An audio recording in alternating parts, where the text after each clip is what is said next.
हाँ जी, hello and welcome to all my dear students. क्या हाल चाल है आप लोगों के, कैसे हैं आप सब लोग? उम्मीद है सब बहुत बढ़िया होंगे। एक बार फिर से मैं आप सब लोगों का वेलकम करता हूं Lakshya JEE 2026 batch p block elements का संभवतया अंतिम लेक्चर है जो हम लोग करने वाले हैं, लेक्चर नंबर 5। उम्मीद है आप सब लोग बहुत बढ़िया होंगे, जोरदार होंगे, जबरदस्त होंगे। अ वेरी गुड इवनिंग, नमस्कार आप सब लोगों को। क्या हाल चाल है सबके, एक बार फटाफट से बताओ देखें। गुड इवनिंग, नमस्कार नमस्कार, की हाल चाल? बढ़िया हो, जोरदार, एकदम जबरदस्त। यस, हाँ जी, गुड इवनिंग गुड इवनिंग। जल्दी आ जाओ भाइयों, आज पी ब्लॉक एलिमेंट को खत्म करना है हमें, ताकि कुछ एक्स्ट्रा क्लास वगैरह लेने की जरूरत ना पड़े और सब कुछ अपना काम बढ़िया चल जाए। यस, गुड इवनिंग, नमस्कार नमस्कार नमस्कार। सैलरी कट क्यों बे? सैलरी कट क्यों भाई? हाँ, कल से छुट्टी है। हाँ देखो, ऑफिशियली तो कल से छुट्टी है ना, और मैं चाह रहा हूं कि आज ही इस चैप्टर को खत्म कर दें, ताकि कल मुझे कोई एक्स्ट्रा रिकॉर्डेड सेशन वगैरह एसेस देने की जरूरत ना पड़े, है ना। तो मेरी कोशिश यही है कि इसको खत्म कर दिया जाए, ताकि हम लोग जब नए उसमें आए, नए दिन आए, जब वापस दिवाली की छुट्टियां उट्टियां मना के वापस आए, तो हम लोग एक नया चैप्टर स्टार्ट करें जिसका नाम हो D and F block elements, है ना। तो मेरी जो कोशिश है वो ये वाली रहनी है, ठीक है। और आप लोग कहें कि सर कोई एक आधा सेशन आप हमें एक्स्ट्रा दे दो, है ना, तो आप लोग अगर कहो तो मैं एक आधा एक्स्ट्रा सेशन देता हूं आपको, क्योंकि दिवाली की छुट्टियां भी आपकी ठीक ठाक। तो आप बता दो, अगर मतलब देना है तो बता दो, है ना। किसी दिन एक सेशन रिकॉर्ड करके दे देंगे आपको इन छुट्टियों में। क्या कहते हो? हम्म। दे दे, चलो एक बार एक पोल कर लेते हैं, कितने लोग हैं जो राजी हैं कि सर देखो, आपको टोटल 9 दिन की छुट्टियां हैं। कितने दिन की छुट्टियां? 9 दिन की। अभी क्या होगा ना, कल से लेकर 23 तक छुट्टी है, 18 19 20 21 22 23, 6 दिन की छुट्टियां तो अभी हो गई। 24 और 25 की आपको क्लास है, फिर उसके बाद 26 27 28 वापस 3 दिन की छुट्टी हो रहा है। तो टोटल 9 डेज का वेकेशन है आपको, 9 दिन की छुट्टी है। और अगर आपको दिवाली एंजॉय करनी है तो मुझे लगता है कि 2 से 3 दिन सफिशिएंट है। कितना मजे मजे करो भले 3 दिन तो, है ना। इतना तो लंबा त्योहार आजकल दिवाली चलता भी नहीं है ना। तो वही हो जाएगा। एडवांस मैं थप्पड़ मार दूंगा। कौन सा एडवांस में? अच्छा, पी ब्लॉक एलिमेंट का एडवांस नहीं, वो नहीं करेंगे। पहले पहले मेंस का सिलेबस खत्म करेंगे, एडवांस उसके बाद आएगा। कोऑर्डिनेशन में मुझे कुछ एडवांस देने की जरूरत नहीं है। कोऑर्डिनेशन में कोई बकवास नहीं करेगा, एडवांस एडवांस दे दो, है ना, ये नोटंकी नहीं चलेगी। मैंने सब कुछ करवा दिया कोऑर्डिनेशन में, कोई एडवांस कुछ नहीं दूंगा, है ना। एक छोटा सा पोल कर लेते हैं, है ना। एक छोटा सा पोल कर लेते हैं, वो टाइप का पोल है, थम्स अप कर देना जितने लोग चाहते हैं कि सर एक आधा सेशन अगर हमें दे दिया जाए, 1 या 2 सेशन मैक्सिमम, है ना, 1 या 2 सेशन मैक्सिमम दे दो सर। थोड़ा बहुत हम लोग पढ़ लेंगे और बढ़िया काम हो जाएगा, सिलेबस भी थोड़ा फास्ट पक जाएगा, फायदा आपको है। हाँ, यस, हाँ जी, आ गया। अब मैंने आपके सामने पोल दे दिया। मैथ्स एंड फिजिक्स, हाँ। एक्स्ट्रा लेते लेते थकते नहीं हो क्या तुम लोग? उधर उधर तो मैंने सुना है हर दिन एक्स्ट्रा लेते हो तुम लोग, और दिवाली को भी एक्स्ट्रा है? नहीं।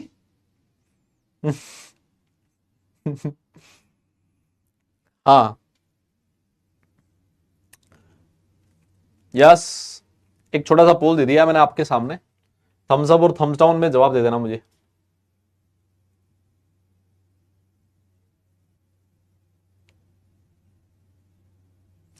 अच्छा, तो केमिस्ट्री वाले में थक जाते हो आप लोग? ओ, समझ गया मैं।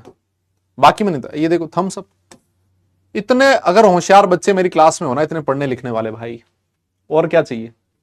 और कुछ नहीं चाहिए। निपटा देंगे। यस, 7 लेक्चर मैथ्स में? क्या बात कर रहे हो?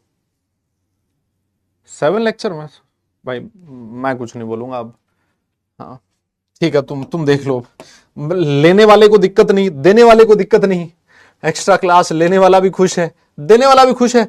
तो भाई दूसरे के पेट में क्यों दर्द है? हमें क्या दिक्कत है? आप लोग राजी हो, बढ़िया लो, क्लास लो, है ना। छुट्टियों में एंजॉय करो, बढ़िया, है ना। आओ, हम लोग ग्रुप 17 एलिमेंट की केमिकल प्रॉपर्टीज पढ़ रहे थे, है ना। तो केमिकल प्रॉपर्टीज में छोटा सा पोर्शन बचा हुआ है, यस, उसको हम लोग खत्म करेंगे। ग्रुप 18 एलिमेंट उसके बाद स्टार्ट करेंगे, और फिर ग्रुप 18 भी आज फिजिकल केमिकल जो भी है सब कुछ खत्म कर देंगे, है ना। ठीक है, हाँ हाँ हाँ हाँ, ठीक है ठीक है ठीक है। आओ भाई, हम लोग ग्रुप 17 एलिमेंट में लास्ट क्लास में केमिकल प्रॉपर्टीज पढ़ रहे थे, और केमिकल प्रॉपर्टीज में रिएक्टिविटी टुवर्ड्स हाइड्रोजन में आपको लास्ट क्लास में करवा चुका था, है ना। ये हमने हाइड्राइड्स की कुछ प्रॉपर्टीज थी जो हम लोगों ने लास्ट क्लास में पढ़ ली थी, मेरे हिसाब से यहां तक हम लोग लास्ट क्लास में कर चुके थे। फिर उसके बाद रिएक्टिविटी टुवर्ड्स ऑक्सीजन और इंटर हैलोजन कंपाउंड्स के बारे में लिखने के लिए मैंने आपसे बोला था कि यार ये घर पे लिख लेना, ताकि जब यहां पर आओगे तो मैं सिर्फ समझा दूंगा, है ना। ये चीज हम लोग बोल चुके थे, यहां तक हम लोग पढ़ चुके थे। एक बार के लिए फटाफट आप लोग थम्स अप कर दो कि सर सेशन को स्टार्ट कर दिया जाए, ताकि सेशन स्टार्ट कर दें हम लोग, है ना। फटाफट थम्स अप करो, है ना। अब फालतू बात मत करो, है ना। हाँ, फालतू बात मत करो। यस, हाँ, आ जाओ आ जाओ, फटाफट बताओ, फटाफट सारे बच्चे थम्स अप करोगे सर, ठीक है, कि क्लास किया जाए स्टार्ट। यस, हाँ जी, सेशन को किया जाए स्टार्ट। अरे मतलब हर दिन ले रहे हो का इसका मतलब यह है कि, अरे भाई साहब, हर दिन एक्स्ट्रा क्लास की बोल रहा हूं बेटा मैं, क्योंकि वैसे ही मतलब मैं देखता हूं आशीष सर पूरा धुआं निकालते हैं तुम्हारा, है हर दिन ही उनका, तो मेरे हिसाब से आधा पौन घंटा एक्स्ट्रा ही चलता है, आधा पौन मतलब 1 घंटा लगभग, है ना। तो 1 घंटा उनकी वैसे एक्स्ट्रा क्लास ही होती है, मैं उसकी बात कर रहा था। और तो एक्स्ट्रा क्या है। हाँ, आ जाओ सर। देखो, कहता है कि जो हेलोजेंस होते हैं ना, वो ऑक्साइड्स का फॉर्मेशन करते हैं, लेकिन जो मोस्ट ऑफ द ऑक्साइड्स है वो अनस्टेबल होते हैं। कैसे होते हैं? Most of the oxides are unstable, है ना। Most of the oxides are unstable in nature. अच्छा, मुझे एक बात बताइए, जैसे मान लो आपके सामने ऑक्सीजन और फ्लोरीन के 2 कंपाउंड लिखे हुए हैं, मेरा क्वेश्चन आपसे यह है कि इनको ऑक्साइड कहना सही है कि इनको फ्लोराइड कहना सही है? मेरा क्वेश्चन आपसे यह है। यस, हाँ, जल्दी बताओ, जल्दी बताओ ये कि इनको ऑक्साइड कहना ज्यादा सही है या फिर फ्लोराइड कहना ज्यादा सही है? इनको ऑक्साइड कहना ज्यादा सही है या फिर फ्लोराइड कहना ज्यादा सही है? यस, देखिए हमेशा एक बात बताऊं मैं आपको, आइड लास्ट में किसके लगता है? जो ज्यादा इलेक्ट्रोनेगेटिव होता है ना, उसके लास्ट में आइड लगता है। अगर मान लीजिए आप लोगों ने सोडियम NaCl का नाम सुना होगा, इसका नाम क्या लिखते हो आप? Sodium chloride. आप क्या लिखते हो? Sodium chloride. आप देख रहे हो आइड किसके लास्ट में लगा है? आइड लगा है सर क्लोरीन के। क्यों? क्योंकि सोडियम और क्लोरीन में से ज्यादा इलेक्ट्रोनेगेटिव कौन है? क्लोरीन है। तो IUPAC नेमिंग के अंदर, इनऑर्गेनिक केमिस्ट्री में जब आप लोग नेमिंग करते हो कंपाउंड्स की, तो आइड उसके लास्ट में लगता है जिसका इलेक्ट्रोनेगेटिविटी ज्यादा होती है ना, जिसकी इलेक्ट्रोनेगेटिविटी ज्यादा होती है। तो अगर मैं ऑक्सीजन और फ्लोरीन की बात करूं, तो इन दोनों में से किसका इलेक्ट्रोनेगेटिविटी ज्यादा है? सर इलेक्ट्रोनेगेटिविटी ज्यादा है फ्लोरीन का। इसका मतलब आइड किसके लास्ट में लगना चाहिए? फ्लोरीन के लास्ट में लगना चाहिए। और इस हिसाब से ये क्या बनेगा? ये फ्लोराइड्स हैं, है ना, ये ऑक्सीजन फ्लोराइड्स हैं। इनको फ्लोरीन के ऑक्साइड्स कहना ज्यादा सही नहीं है ना। नीचे लिखा भी है देखो, these oxides are essentially oxygen fluorides because of the higher electronegativity of fluorine than oxygen. Yes, मेरी बात समझ रहे हो आप लोग? तो इनको फ्लोराइड कहो ज्यादा सही है, ऑक्साइड मत कहो, क्योंकि ऑक्सीजन ज्यादा इलेक्ट्रोनेगेटिव नहीं है, फ्लोरीन ज्यादा इलेक्ट्रोनेगेटिव है, और मोर इलेक्ट्रोनेगेटिव एलिमेंट के नाम के लास्ट में आइड लगता है ना। एक मेरा छोटा सा क्वेश्चन आपसे और है कि ये जो O2F2 है, O2F2 का स्ट्रक्चर मैंने पहले भी बताया था। O2F2 का स्ट्रक्चर ये होता है। Yes, this is O2F2। मेरा क्वेश्चन आपसे ये है कि एक बात बताइए, ये जो O2F2 है, क्या इसके अंदर कोई पेरोक्साइड लिंकेज प्रेजेंट है क्या? हाँ जी, मेरा क्वेश्चन आपसे ये है कि क्या इस O2F2 के अंदर कोई पेरोक्साइड लिंकेज प्रेजेंट है क्या? हाँ, कोई ऑक्साइड लिंकेज प्रेजेंट है क्या? जल्दी बताइए, क्या कोई ऑक्साइड लिंकेज प्रेजेंट है क्या O2F2 के अंदर?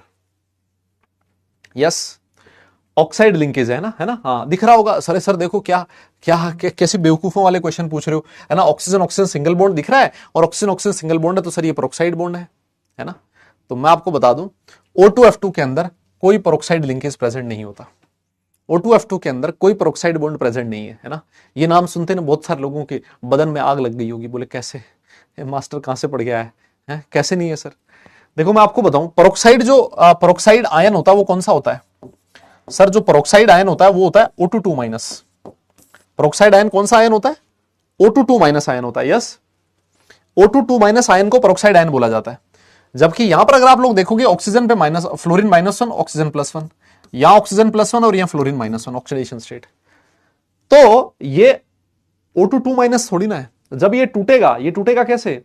फ्लोरीन -1 ऑक्सीडेशन स्टेट में टूटेगा और ऑक्सीजन पे चार्ज कैसा होगा? +2 होगा। तो ये O22+ है। और अगर O22+ हुआ तो O22+ को आप लोग पेरोक्साइड थोड़ी ना कहते हो। पेरोक्साइड तो किसको बोला जाता है? O22 माइनस को बोला जाता है। ऑक्सीजन ऑक्सीजन सिंगल बॉन्ड हो ये तो अच्छी बात है, लेकिन साथ साथ ये भी होना चाहिए कि ऑक्सीजन पे नेगेटिव चार्ज होना चाहिए, तब वो उसको मैं पेरोक्साइड लिंकेज बोलूंगा। लेकिन यहां पर क्या हो रहा है सर? यहां पर ऑक्सीजन ऑक्सीजन सिंगल बॉन्ड तो है, लेकिन ऑक्सीजन पे पॉजिटिव चार्ज है, नेगेटिव चार्ज नहीं है, इस वजह से इसको मैं पेरोक्साइड नहीं बोलूंगा, है ना। तो कहीं पर भी ऑक्सीजन ऑक्सीजन सिंगल बॉन्ड दिख जाए तो ऐसे मत बोलो ना सर ये पेरोक्साइड है, देखो वहां नेगेटिव चार्ज है कि नहीं, है ना। अच्छा, इसने एक और चीज लिखी है कि ये O2F2 और OF2 ये फ्लोरोनेटिंग एजेंट है ना, फ्लोरिनेटिंग एजेंट है। फ्लोरिनेटिंग एजेंट का मतलब क्या है? ये फ्लोरीन दे देंगे जल्दी से, ये जल्दी से फ्लोरीन दे देंगे। क्यों? क्योंकि ये अनस्टेबल है। कह रहा है कि अनस्टेबल है मतलब बड़े आराम से टूट जाएगा, और टूट जाएगा तो आपको फ्लोरीन बड़े आराम से मिल जाएगी, खत्म है मामला। इसमें क्या करना है? यस, समझो आप इस बात को, है ना। तो ये छोटा सा पॉइंट था जो आपको ध्यान में रखना था, बाकी चीज आसान है, बाकी कुछ इसमें सोचने समझने वाली बात नहीं है। फिर उसके बाद अगली स्लाइड पे कुछ और छोटी छोटी चीज आपके सामने लिखी हुई है, ये बस ऐसे मान लीजिए कि इसको रीड कीजिए आप, और इसमें से ये वाला जो पॉइंट है ये इंपॉर्टेंट है आपके लिए, है ना। ये वाला जो पॉइंट है ये इंपॉर्टेंट है, इस पे क्वेश्चन आपसे पूछा जा सकता है। बाकी ये सिर्फ एक इंफॉर्मेशन है, ऐसे मानो, है ना। ये सिर्फ और सिर्फ क्या है? और इंफॉर्मेशन है। कहता है कि जो O2F2 होता है ना, ये ऑक्सीडाइज कर देता है प्लूटोनियम को, किसमें? PuF6 में। अभी आपने कहा कि ये जो O2F2 है ये एक बहुत अच्छा फ्लोरिनेटिंग एजेंट होता है। फ्लोरिनेटिंग एजेंट होने का मतलब ये बड़े आराम से फ्लोरीन दे देगा, और अगर फ्लोरीन बड़े आराम से दे देगा तो ये जो फ्लोरीन होगा वो प्लूटोनियम के साथ जुड़ जाएगा और क्या बना देगा? PuF6 बन जाएगा। And the reaction is used in removing plutonium as PuF6 from spent nuclear fuel. जो न्यूक्लियर फ्यूल होता है उसके अंदर जो प्लूटोनियम होता है उसको हटाना होता है। प्लूटोनियम हटेगा कैसे? जब मैं O2F2 डालूंगा, O2F2 उसमें जो प्लूटोनियम प्रेजेंट होगा उसको बाहर निकाल देगा, किसकी फॉर्म में? PuF6 की फॉर्म में। तो ये जो चीज है, ये जो इंफॉर्मेशन है, ये ऐसे मान लीजिए इसके यूजेस में पूछा जा सकता है, हालांकि प्रोबेबिलिटी इसकी पूछे जाने की बहुत कम है, लेकिन ये यूजेस में फिर भी पूछा जा सकता है ना। लिखना था तो भाई साहब घर पे लिखने के लिए दे रखा था मैंने, जो लास्ट क्लास थी उसमें सारे नोट्स क्लास में ये दे रखे थे मैंने। फिर फायदा क्या हुआ लास्ट क्लास में देने का? लास्ट क्लास में सारे नोट्स मैंने ऐड किए थे ना, ये जो सारी स्लाइड्स नोट्स में ऐड करी थी, है ना। और आपने इसी मुंह से बोला था, है ना, आपने इसी मुंह से बोला था कि सर हम लोग खुद से लिख के लाएंगे, है ना। तो सर आप उसमें स्लाइड ऐड कर दो, है नहीं? हाँ तो फिर अपनी बात को मतलब तुम तो वो वाले बात हो गए हो, है ना, बिना पेन देगा, है ना, थाली का, समझ जाओ तुम लोग, है। ऐसी बात तो मत करो भाई, ठीक है सर।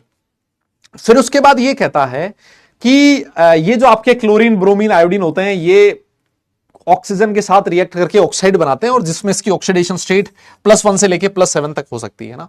जो ऑक्साइड्स होते हैं उन ऑक्साइड्स में आपका जो हेलोजन है उसकी ऑक्सीडेशन स्टेट +1 से +7 तक हो सकती है। ऐसे बहुत सारे एग्जांपल्स हैं, आप लोग चाहो तो देख सकते हो, जैसे ये वाले एग्जांपल्स हैं। क्लोरीन है, यहाँ पर क्लोरीन की ऑक्सीडेशन स्टेट +1 है, यहाँ पर +4 है, यहाँ +6 है, यहाँ +7 है, देख रहे हो। +1 से लेके +7 तक वाला मिल रहा है आपको। यहाँ पर देखो Br है, +6 है ना, +4 है, यहाँ पर भी +1 है, यहाँ पर +2 है, यहाँ पर +7 है। तो ये जो ऑक्साइड्स का फॉर्मेशन करते हैं, ऑक्साइड्स के फॉर्मेशन में जो आपका एलिमेंट होता है उसका ऑक्सीडेशन स्टेट +1 से लेके +7 तक हो सकता है। ये एक जनरल इंफॉर्मेशन है, मैं आपको बताऊं, है ना। इट्स अ जनरल इंफॉर्मेशन, इसको ज्यादा मतलब बहुत ज्यादा दिल पे लगने की जरूरत नहीं है आपको, है ना। यस, इसको ज्यादा दिल पे लेने की जरूरत नहीं है। इसमें जो इंपॉर्टेंट चीज है, जैसे अगर मान लो मैं तुमसे एक और क्वेश्चन पूछूं, एक मैंने आपके सामने लिखा है Cl2O और एक मैंने लिखा है Cl2O7। अगर कोई आपसे पूछे कि बताइए स्टेबिलिटी का ऑर्डर क्या होगा इनकी, है ना, कोई अगर मान लो आपसे ये पूछ ले कि बताओ भाई इन दोनों में से ज्यादा स्टेबल ऑक्साइड कौन सा है, तो क्या लगता है आपको? है जी, क्या लगता है आपको? यस, पीपीटी मत लाया करिए, हाँ ठीक है, पीपीटी नहीं लाएंगे, आप कह दो पीपीटी नहीं लाएंगे। फिर जिस दिन मेरी क्लास हो शाम वाली, 1 घंटा एक्स्ट्रा पढ़ाऊंगा हर दिन, है ना। और दिवाली की जब छुट्टियां आएंगी तो उसमें 5-6 एक्स्ट्रा लेक्चर भी दूंगा। आप बोल दो, मुझे कोई दिक्कत नहीं है ना। इस साल इसको बनाने में टाइम लगता है वैसे भी इतना, है ना। हाँ, नहीं लाएंगे, हमें क्या दिक्कत है? और क्या। तो मैंने बातें आ रही हैं, बता रहा हूं तुम्हें, बातें आ रही हैं। बातें इसलिए आ रही हैं कि ना केमिस्ट्री की एक्स्ट्रा क्लास हो रही है ना, सब बढ़िया भी चल रहा है, तो उसमें कमी कहां से निकालें? तो कमी यहां से निकली जा सकती है, इसको लिख के मत लाया करो, है ना। ये कमी निकाली जा सकती है ना। आ जाओ आ जाओ आ जाओ। देखो आपके सामने ये वाला जो पॉइंट लिखा है ना, काफी इंपॉर्टेंट पॉइंट है, मैं आपको बता दूं। ये वाला पॉइंट क्या कहता है? ये वाला पॉइंट ये कहता है ना, ये वाला पॉइंट ये कहता है कि जो ऑक्साइड्स, हाँ इसमें स्टेबिलिटी की मैं बात कर रहा था, देखिए, है ना, इसमें मैं स्टेबिलिटी की बात कर रहा था। बताओ देखिए, हाँ हाँ चाय आ गई भाई, जल्दी बताओ इसमें स्टेबिलिटी किसकी ज्यादा होगी? सर देखो, सुनो मेरी बात को, यहां जो क्लोरीन है उसका ऑक्सीडेशन स्टेट है +1, यहां जो क्लोरीन है उसका ऑक्सीडेशन स्टेट है +7। तो आप लोगों ने ये तो सुना है कि जहां पर ज्यादा पॉजिटिव चार्ज होता है ना, जिस एलिमेंट पे ज्यादा पॉजिटिव चार्ज होगा उसकी साइज छोटी होगी। क्या आप लोग मानते हो क्या? मतलब मोर पॉजिटिव चार्ज, भाई इधर कहां लिखा है आपने? उधर लिखो, है ना, इसके ऊपर पॉजिटिव चार्ज ज्यादा है ना, मोर पॉजिटिव चार्ज है इसके ऊपर, क्लोरीन के ऊपर। और अगर मोर पॉजिटिव चार्ज है इसका मतलब इसकी साइज छोटी है, और अगर इसकी साइज छोटी है तो क्या ये स्ट्रॉन्ग बॉन्ड का फॉर्मेशन करेगा क्या? आपने यही तो पढ़ा है मेरे हिसाब से। अरे जहां एलिमेंट की साइज छोटी होती है, जहां एलिमेंट की साइज छोटी होती है मेरे भाइयों, वो स्ट्रॉन्ग बॉन्ड का फॉर्मेशन करता है कि नहीं करता? मानते हो ना? स्ट्रॉन्ग बॉन्ड का फॉर्मेशन करेगा, इसका मतलब सर ये ज्यादा स्टेबल होगा। अच्छा, इन दोनों में से ज्यादा एसिडिक कौन है? एसिडिक नेचर आप लोगों ने क्लास 11th में पढ़ा था। हम लोग ये कहते थे कि आपके ऑक्साइड पे जितना ज्यादा पॉजिटिव चार्ज होगा उसका एसिडिक नेचर उतना ही ज्यादा होगा ना। तो इसमें अगर मुझे कंपैरिजन करने को बोले ना, तो मैं यही बोलूंगा कि Cl2O7 जो है उसका एसिडिक नेचर भी ज्यादा है। ऐसे बात आगे तो मैंने बता दिया। ऑक्साइड्स के केस में जितना ज्यादा पॉजिटिव चार्ज, ऑक्सीडेशन स्टेट जितनी ज्यादा ऑक्साइड्स की, आप बोलोगे उसका एसिडिक नेचर भी उतना ही ज्यादा होगा। लेकिन अगर मान लो आपसे ये कोई बोल दे कि क्लोरीन ऑक्साइड बना रहा है, फ्लोरीन भी ऑक्साइड बना रहा है, ब्रोमीन भी ऑक्साइड बना रहा है, और आयोडीन भी ऑक्साइड बना रहा है, तो किसका ऑक्साइड सबसे ज्यादा स्टेबल होगा? तो यहां पर लिखा है कि आयोडीन का जो ऑक्साइड होगा सर वो सबसे ज्यादा स्टेबल होगा। यहां पर तो दोनों ही ऑक्साइड किसके हैं? क्लोरीन के हैं। ये दोनों ही ऑक्साइड क्लोरीन के हैं। तो जब दोनों ऑक्साइड एक ही एलिमेंट के हो, उसमें अगर आपको स्टेबिलिटी चेक करनी है तो आप पॉजिटिव चार्ज देख लो, जहां ज्यादा पॉजिटिव चार्ज होगा सर वो ज्यादा स्टेबल होगा। लेकिन यहां पर क्या हो रहा है, यहां एक ऑक्साइड आयोडीन का है, एक क्लोरीन का और एक ब्रोमीन का है, तो सर इनमें से कौन सा ऑक्साइड जो है वो ज्यादा स्टेबल है? तो कहता है कि आयोडीन वाला ज्यादा स्टेबल होगा, फिर उसके बाद क्लोरीन आएगा और फिर उसके बाद ब्रोमीन आएगा। अब इसमें से बहुत सारे बच्चे ये सोच सकते हैं कि सर फ्लोरीन क्यों नहीं आया? अरे भैया, फ्लोरीन तो पढ़ तो लिया, फ्लोरीन के जो ऑक्साइड्स होते हैं वो अनस्टेबल होते हैं, इस वजह से इनकी बात यहां नहीं की गई है ना, वो क्योंकि उसके ऑक्साइड तो अनस्टेबल है फ्लोरीन के ना, तो उनकी बात नहीं करेंगे। अब जैसे ये सुना, फिर बच्चा ये कहता है सर यहां तो देखो आयोडीन की साइज बड़ी है, बड़ी साइज का आयोडीन है, फिर भी वो स्टेबल हो रहा है, तो सर ये कैसे हो गया? मेरी बात समझ रहे हो आप लोग, है ना? तो ये चीज है, इसको आपको समझनी है ना। साइज बड़ी होते हुए भी ये सबसे ज्यादा स्टेबल है, ऐसा क्यों हुआ, है ना? तो समझना। वैसे मैं चाहूं तो ये बोल सकता हूं कि इसको तुम याद कर लो, है ना लेकिन मैं चाहता हूं कि इसको मैं समझा दूं तुम्हें,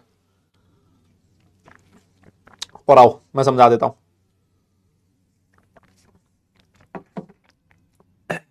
समझो आप, जैसे मान लो आप लोगों ने ये इलेक्ट्रोनेगेटिविटी का ऑर्डर पढ़ा है ना।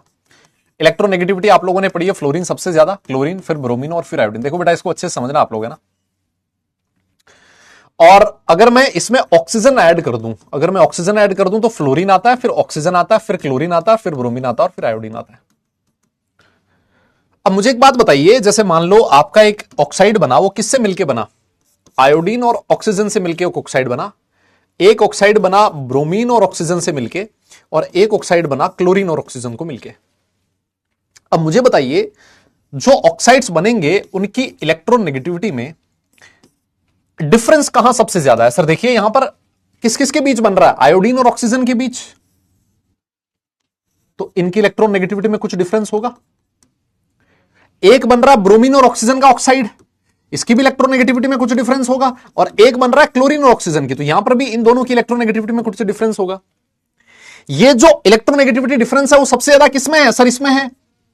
अगर इलेक्ट्रोनेगेटिविटी में डिफरेंस ज्यादा है तो क्या मैं ऐसे बोल सकता हूं कि इसमें परसेंटेज आयनिक कैरेक्टर ज्यादा है? बोलो, कोई बोल ही नहीं रहा। अरे भाई साहब, आप लोगों ने परसेंटेज आयनिक कैरेक्टर का फॉर्मूला पढ़ा था, अगर आपको याद हो तो 16 into delta EN plus 3.5 into delta EN का स्क्वायर। अगर जो बॉन्ड में एक कोवेलेंट बॉन्ड है उसमें अगर जो दो एटम्स पार्टिसिपेट कर रहे हैं उनकी इलेक्ट्रॉन नेगेटिविटी में डिफरेंस जितना ज्यादा होगा उस बॉन्ड में परसेंटेज ऑफ आयनिक कैरेक्टर उतना ही ज्यादा होगा। तो सर ये वाला जो बॉन्ड है उसमें परसेंटेज आयनिक कैरेक्टर ज्यादा, और जनरली हम लोग ऐसा कहते हैं कि जो आयनिक कंपाउंड्स होते हैं they are more stable than covalent. This may be one of the reasons. Yes, हम कहते हैं ना आयनिक कंपाउंड का generally melting point boiling point high होता है कोवेलेंट कंपाउंड के कंपैरिजन में। ठीक है सर, मान लिया। इस लॉजिक से अगर मैं जाता हूं तो जो आयोडीन का ऑक्साइड है वो सबसे ज्यादा स्टेबल होना चाहिए। लेकिन सर एक बात बताओ, फिर इस हिसाब से तो ब्रोमीन और ऑक्सीजन में इलेक्ट्रॉन नेगेटिविटी का डिफरेंस ज्यादा है क्लोरीन ऑक्सीजन से, तो क्लोरीन वाले से तो ज्यादा स्टेबल होना चाहिए था ब्रोमीन का। मैंने कहा बात तो सही कह रहा है,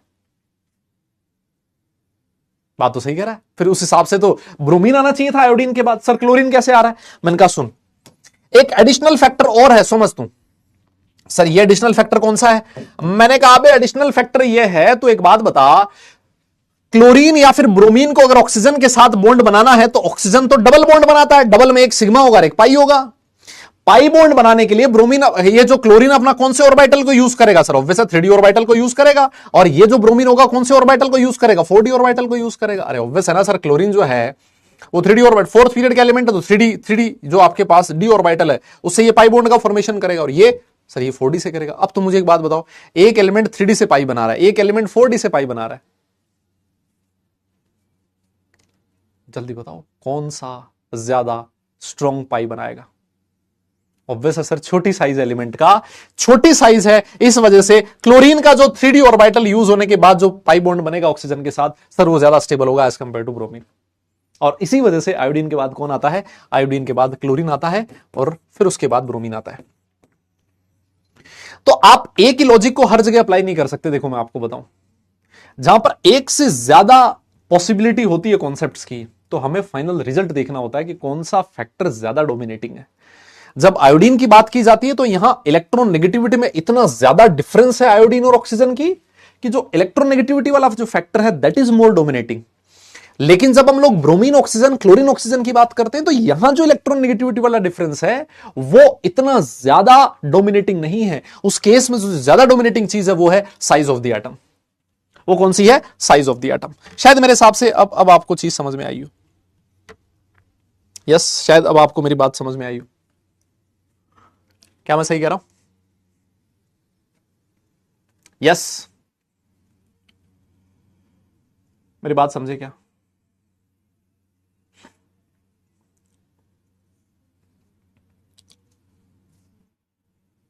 ठीक है, ऑल राइट सर, ठीक है, फिर आगे चलते हैं। और भी लॉजिकल, मैं और भी एक्सप्लेनेशन दे सकता हूं इसका, है ना, इसका एक और एक्सप्लेनेशन भी दिया जा सकता है, लेकिन फिर वही है, तुम फालतू और कंफ्यूज होगे, है ना। आप चाहो तो मैं दे सकता हूं, भले आप कहो तो एक और लॉजिक दे दें इसका।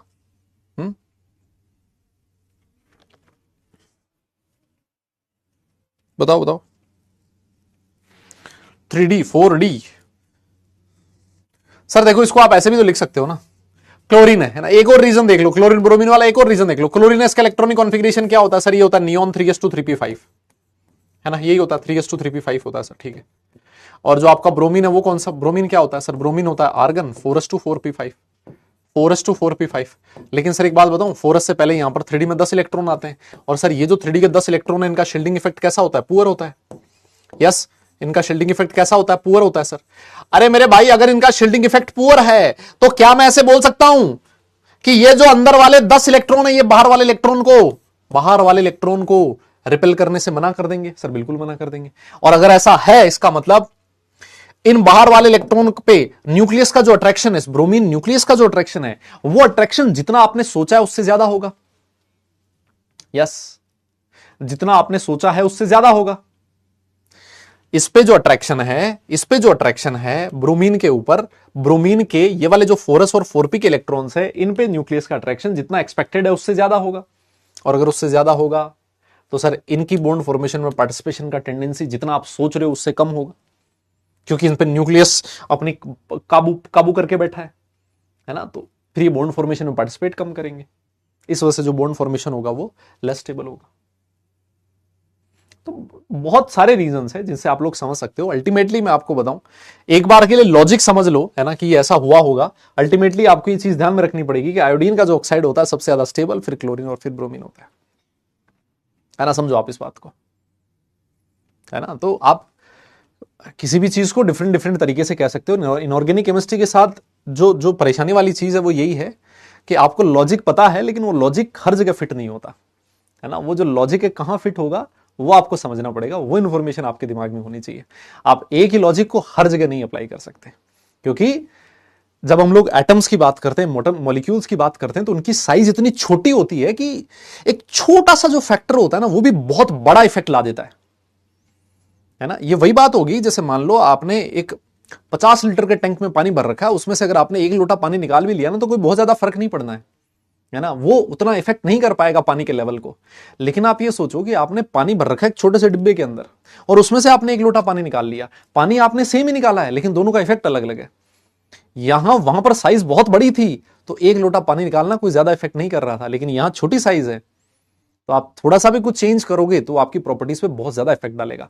हम लोग बहुत छोटे लेवल की बात करते हैं जब एटम्स और मॉलिक्यूल्स की साइज की बात होती है, उनकी प्रॉपर्टीज की बात होती है, तो बहुत ऐसे मान लीजिए माइक्रोस्कोपिक लेवल की बात होती है, एटॉमिक प्रॉपर्टी की हम लोग बात करते हैं। तो उस केस में एक छोटा सा भी चेंज एक बहुत बड़ा इफेक्ट ला सकता है, और उसी वजह से आपको जरूरत होती है इंफॉर्मेशन की, है ना।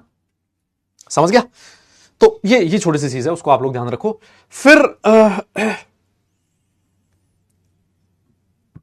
फिर जो अगली चीज है, ये भी ऐसे मान लीजिए कि इंफॉर्मेशन वाला पार्ट ही है ना, इसमें भी कोई बहुत ज्यादा मुश्किल चीज नहीं है ना। ये सिर्फ एक इंफॉर्मेशन है, क्योंकि ये इंफॉर्मेशन आपकी एनसीईआरटी में लिखी है ना।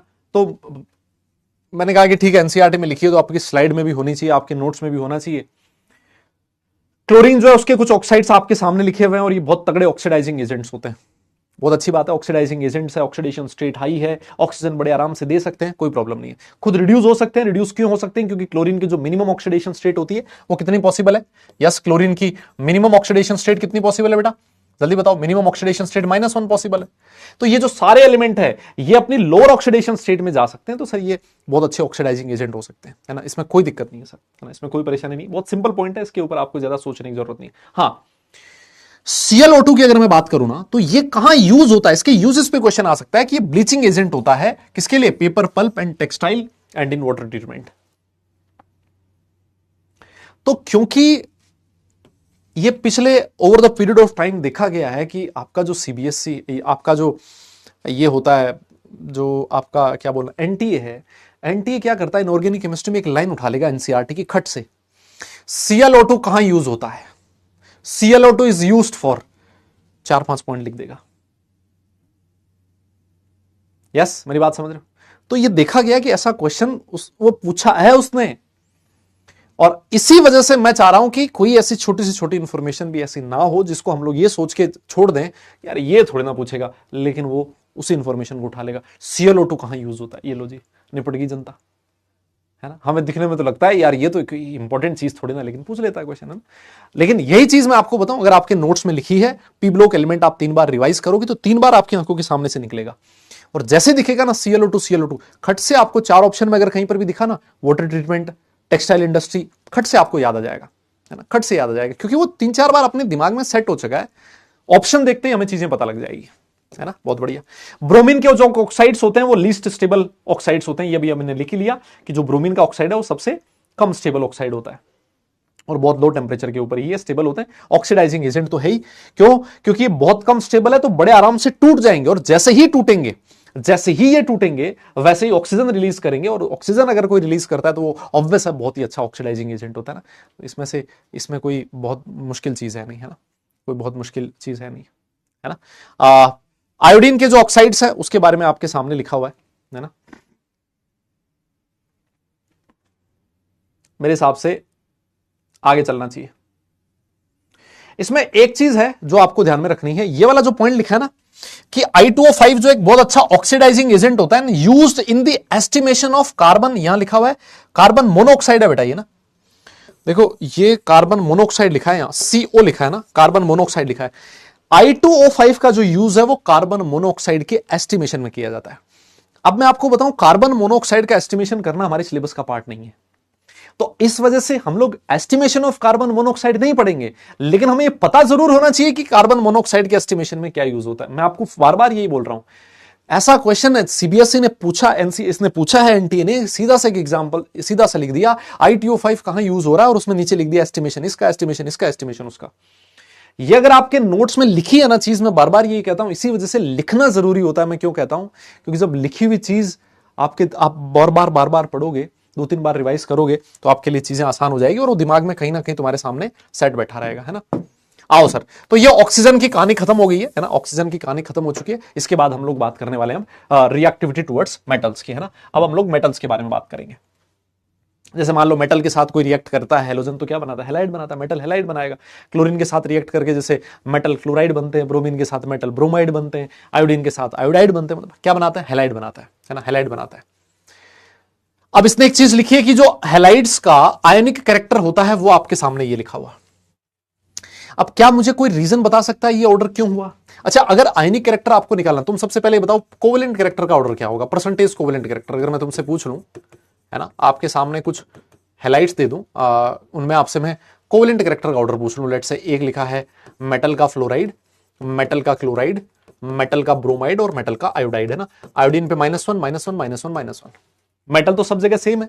अगर आपको फजान रूल याद हो तो हम लोग ये कहते थे कि जो परसेंटेज कोवेलेंट कैरेक्टर होता है, it is directly proportional to size of ion, size of anion. बोलो, ये होता था ना, ये याद होगा आपको, पी ब्लॉक एलिमेंट से पहले मैंने पढ़ाया भी था। और सबसे बड़ी साइज का एनायन कौन सा, I-। अरे भाई साहब, अगर I- का साइज सबसे बड़ा है, इसका मतलब परसेंटेज कोवेलेंट कैरेक्टर इसमें सबसे ज्यादा होगा। और अगर परसेंटेज कोवेलेंट कैरेक्टर का ये ऑर्डर है तो सर परसेंटेज आयनिक कैरेक्टर इसका जस्ट ऑपोजिट हो जाएगा। कोई बोल ही नहीं रहा है। एक चीज और समझो, जैसे मान लो मैंने आपके सामने लिखा है PbCl2 और एक मैंने लिखा है PbCl4, और महाराज मैंने अगर तुमसे पूछा कि बता भाई इसमें से दोनों में से ज्यादा किसमें परसेंटेज कोवेलेंट कैरेक्टर है, किसका बोलोगे? आवाज ही नहीं आ रही मुझे, बताओ। कोई बोल ही नहीं रहा यार, मैं किसको पढ़ा रहा हूं यार। अरे PbCl2 PbCl4 में से कौन ज्यादा होगा कोवेलेंट? अरे सर देखो ना, यहां Pb का ऑक्सीडेशन स्टेट +2, यहां Pb का oxidation state +4। Sir Fazan rule ये कहता है कि जो परसेंटेज कोवेलेंट कैरेक्टर होता है, it is directly proportional to charge of ions. याद है ना कुछ? ये सब कुछ ऐसी चीजें हैं जो रिवाइज हो रही है। मान लो ये वाली पूरी स्लाइड तो आपकी रिवाइज हो रही है, is directly proportional to charge, है ना, चार्ज। यस, ये किसके डायरेक्टली प्रोपोर्शनल होता है, चार्ज के, है ना। तो यहां Pb+2, यहां Pb+4, तो प्लस हायर ऑक्सीडेशन स्टेट अगर है, अगर उस पर पॉजिटिव चार्ज ज्यादा, तो सर उसमें परसेंटेज कोवेलेंट कैरेक्टर ज्यादा होगा। ये लिखा देखो, the halides in higher oxidation state will be more covalent than the one in lower oxidation state. मेरे हिसाब से क्लियर है? यस, इसमें तो कोई दिक्कत नहीं होनी चाहिए भाई। देखो सीधी सी बात, बहुत सिंपल, बहुत आसान।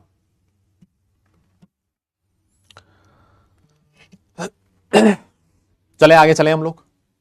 यस, ये पूछ ले तो क्या पता पूछ सकता है, लेकिन मुझे नहीं लगता कि इसमें किसी को परेशानी आएगी, क्योंकि इस ऑर्डर के बारे में हम लोग पहले भी बात कर चुके हैं। और फजान रूल हमने जब ये सेशन स्टार्ट किए थे तो उससे पहले मैंने आपको फजान रूल पढ़ा भी दिया था, है ना। तो मुझे नहीं लगता इसमें कोई प्रॉब्लम है।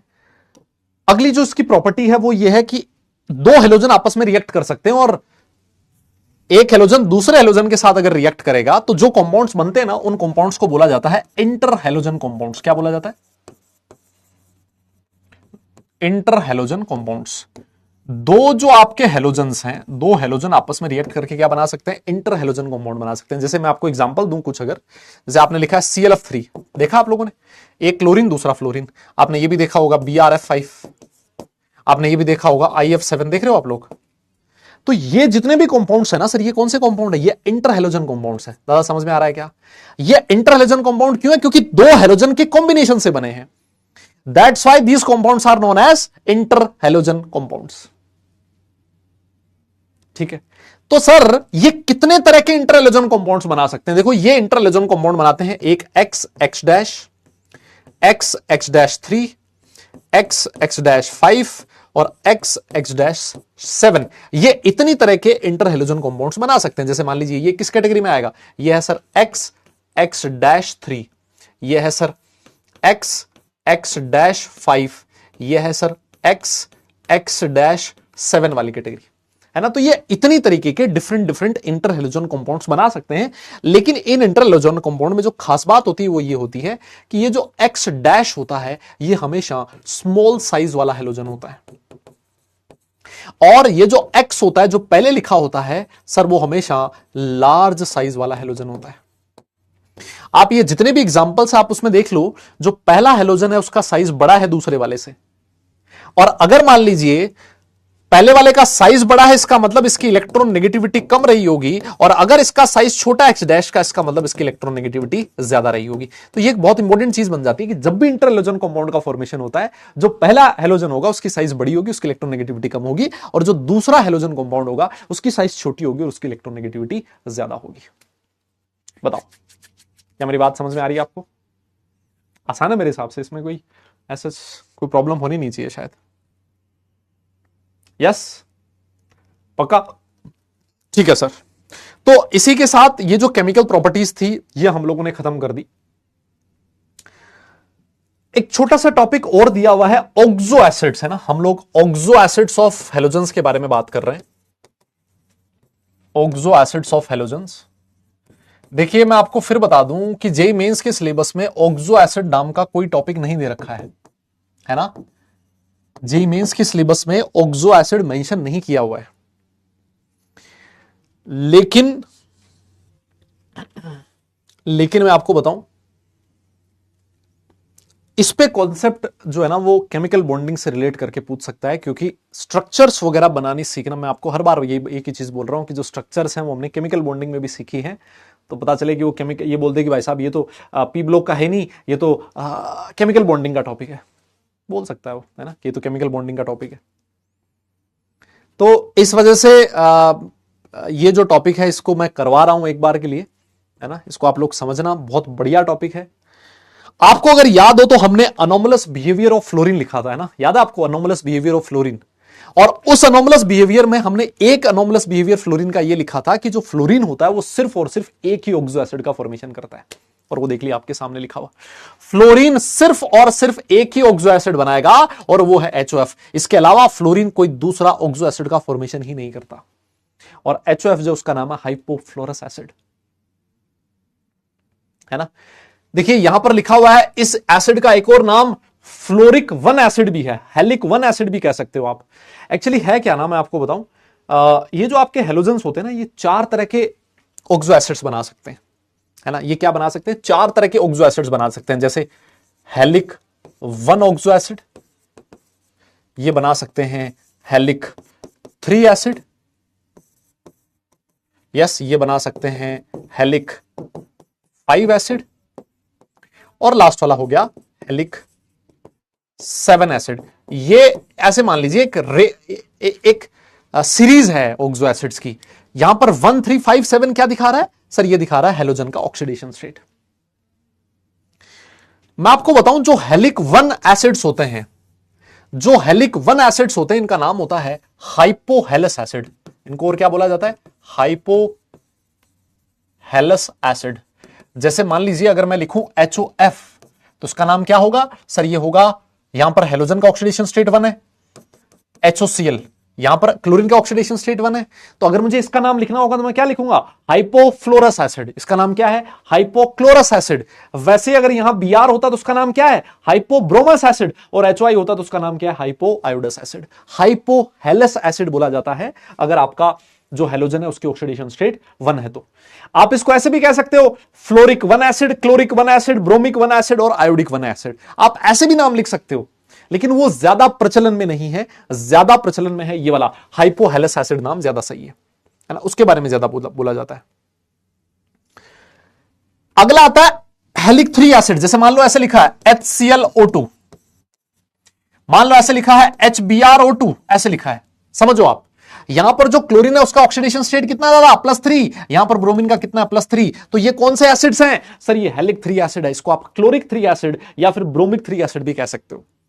लेकिन ये जो नाम है ये ज्यादा मतलब यूज में नहीं होता, ये ज्यादा यूज में नहीं आता। इसका जो अगला नाम ज्यादा यूज में आता है वो है हेलस एसिड।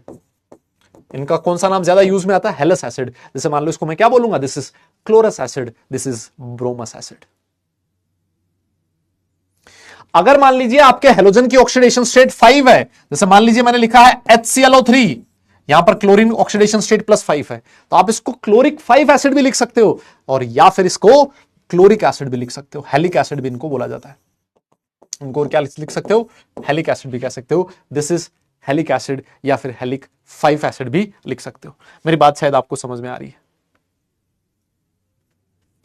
यस अगर मान लीजिए आपके हेलोजन का ऑक्सीडेशन स्टेट +7 है, तो इसको पर हेलिक एसिड बोला जाता है। आप चाहो तो पर हेलिक एसिड कह दो, और आप चाहो तो हेलिक 7 एसिड भी कह सकते हो। तो जैसे अगर मान लो मैंने ऐसे लिखा है, आपने अगर नाम सुना हो कहीं HClO4, तो इसको पर क्लोरिक एसिड बोला जाता है, this is called as perchloric acid. तो ये यार हेलोजन के जो ऑक्सो एसिड्स होते हैं ना, उनकी 4 कैटेगरी है, 1, 3, 5, 7। ये 4 अलग अलग ऑक्सीडेशन स्टेट्स में अपने ऑक्सो एसिड्स बना सकते हैं, और उसके नाम आपके सामने लिखे हैं, 1 वाला हाइपोहेलस, 3 वाला हेलस, 5 वाला हेलिक, और 7 वाला परहेलिक। मेरे हिसाब से यार इसमें कोई दिक्कत नहीं है, और ये आपके सामने लिखे हुए, इनके नाम भी मैंने यहां लिख दिए। अब देखो इसको ना आप ऐसे भी लिख सकते हो, HiO4 लिखा है ना, इसको HiO4 लिख दो, और या फिर इसकी बेसिसिटी 1 है, मतलब इसको आप OHiO3 भी लिख सकते हो, है ना, क्योंकि इन सबके पास तो एक एक ही हेलोजन है, तो ये बड़े आराम से इनका नाम वाम लिखा जा सकता है। यस बहुत सिंपल है, आसान है, कोई मुश्किल काम नहीं है ना। तो आप HiO4 लिख दो, OHiO3 लिख दो, आपकी श्रद्धा आपकी मर्जी है। लेकिन यहां पर एक बहुत जरूरी चीज है, और वो जरूरी चीज है इनकी स्ट्रक्चर, है ना। कौन सी जरूरी चीज है, और वो जरूरी चीज है इनकी स्ट्रक्चर। जैसे मान लीजिए मैं आपसे पूछूं कि HOCl की स्ट्रक्चर बनाओ, है ना, आप HOCl की स्ट्रक्चर बनाओ, या फिर आप HClO2 की स्ट्रक्चर बनाओ, और फिर उसके बाद आप लोग HClO3 की स्ट्रक्चर बनाओ, और फिर उसके बाद HClO4 की स्ट्रक्चर बनाओ। तो मुझे एक बात बताओ, क्या आप लोग बना पाओगे क्या ये स्ट्रक्चर्स? क्या लगता है आपको, ये स्ट्रक्चर बनानी आती है आपको? है जी, आपने इतनी मेहनत करी क्या आप लोगों ने, है भाई लोगों, इतनी मेहनत करी आप लोगों ने कि घर जाके स्ट्रक्चर्स वगैरह बनाने की जोखिम उठाओ, है?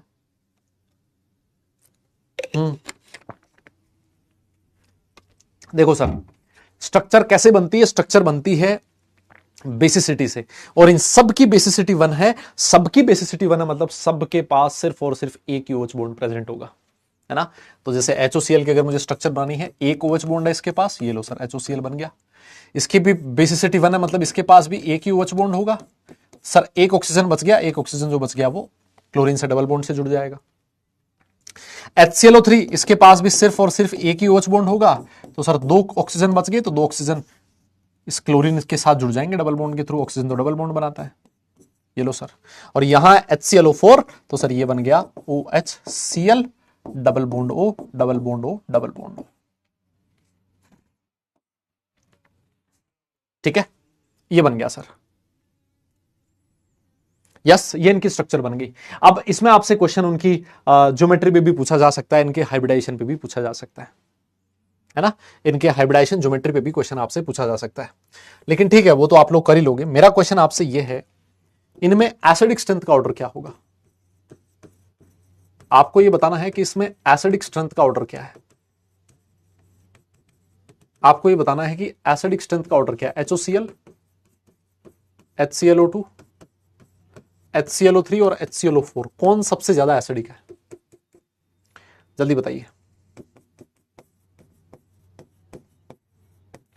जल्दी बताइए कौन सबसे ज्यादा एसिडिक है।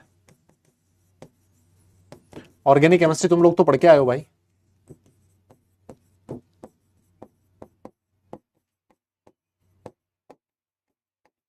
हाँ जल्दी बताओ कौन सबसे ज्यादा एसिडिक है। सर देखिए, हम लोगों ने ये पढ़ा है कि जो एसिडिक स्ट्रेंथ होती है, हमने सर ऑर्गेनिक केमिस्ट्री में ये पढ़ा है कि जो एसिडिक स्ट्रेंथ होती है it is directly proportional to stability of conjugate base, है ना। आपको ये ना बोल दे कि सर हमने नहीं पढ़ा है, है ना, क्योंकि तुम्हारा भरोसा नहीं। यस, ऐसा पढ़ा आप लोगों ने कि जो एसिडिक स्ट्रेंथ होती है सर वो कॉन्जुगेट बेस की स्टेबिलिटी के डायरेक्टली प्रोपोर्शनल होती है। सर इसका जो कॉन्जुगेट बेस बनेगा वो ये बनेगा O-Cl, इसका जो कॉन्जुगेट बेस बनेगा वो ये वाला बनेगा, इसका जो कॉन्जुगेट बेस बनेगा सर वो ये वाला बनेगा, और सर इसका जो कॉन्जुगेट बेस बनेगा वो ये वाला बनेगा। सर अब तुम मुझे बता दो कौन सा कॉन्जुगेट बेस सबसे ज्यादा स्टेबल है। सर यहां देखो ये जो नेगेटिव चार्ज है सर वो 3 पाई बॉन्ड के साथ रेजोनेंस में है। सर यहां 3 इक्विवेलेंट रेजोनेटिंग स्ट्रक्चर बनेगी, यहां 2 बनेगी, यहां 1 बनेगी और यहां कोई नहीं बनेगी।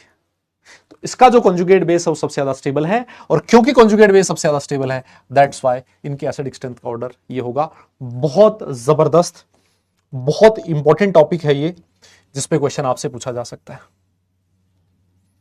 ना। और क्योंकि आप लोग ऑर्गेनिक केमिस्ट्री पढ़ के आए हो तो मुझे नहीं लगता कि आपको समझने में कोई भी दिक्कत आएगी।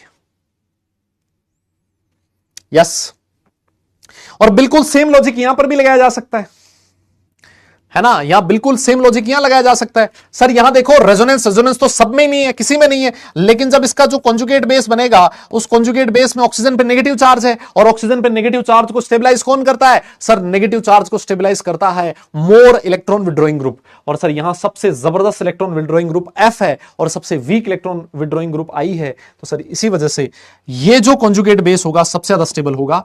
इनमें जो एसिडिक स्ट्रेंथ का ऑर्डर होगा सर वो ये वाला होगा।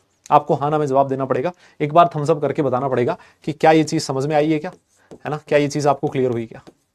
आपको बोलना पड़ेगा, आपको ये चीज बतानी पड़ेगी, क्या ये चीज क्लियर है बेटा। हाँ ना में जवाब देना पड़ेगा आपको। ये बहुत बढ़िया चीज है यार, अगर ये सीख पाते हो, कहानी समझ में आती है तो आपने बहुत अच्छी चीज सीख ली है। ऐसे मान लो आप, है ना, आपने एक बहुत बढ़िया चीज सीख ली है।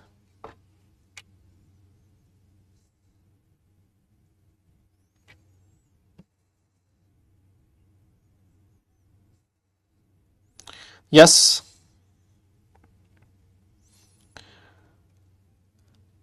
डन है,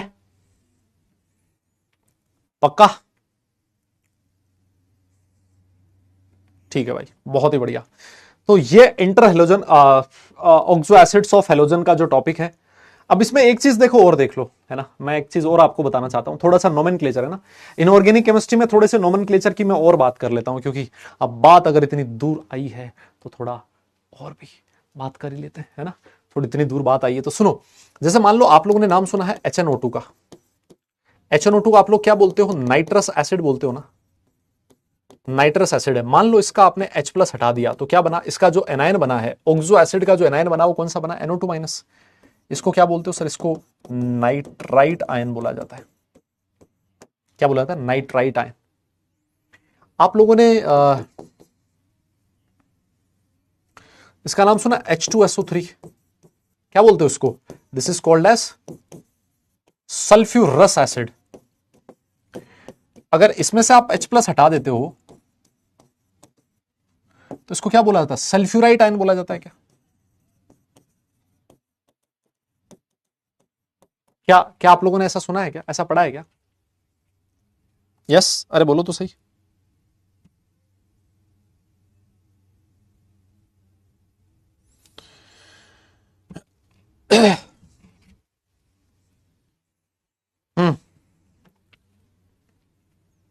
लो भाई तू लिख ले यार, यार तुम लोग लो, लिखो लिखो लिखो, आराम से लिखो।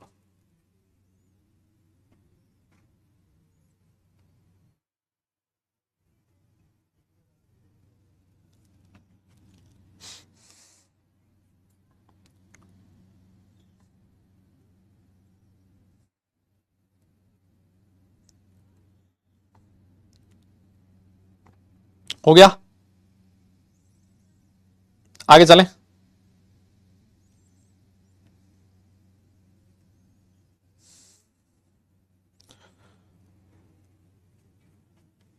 यस,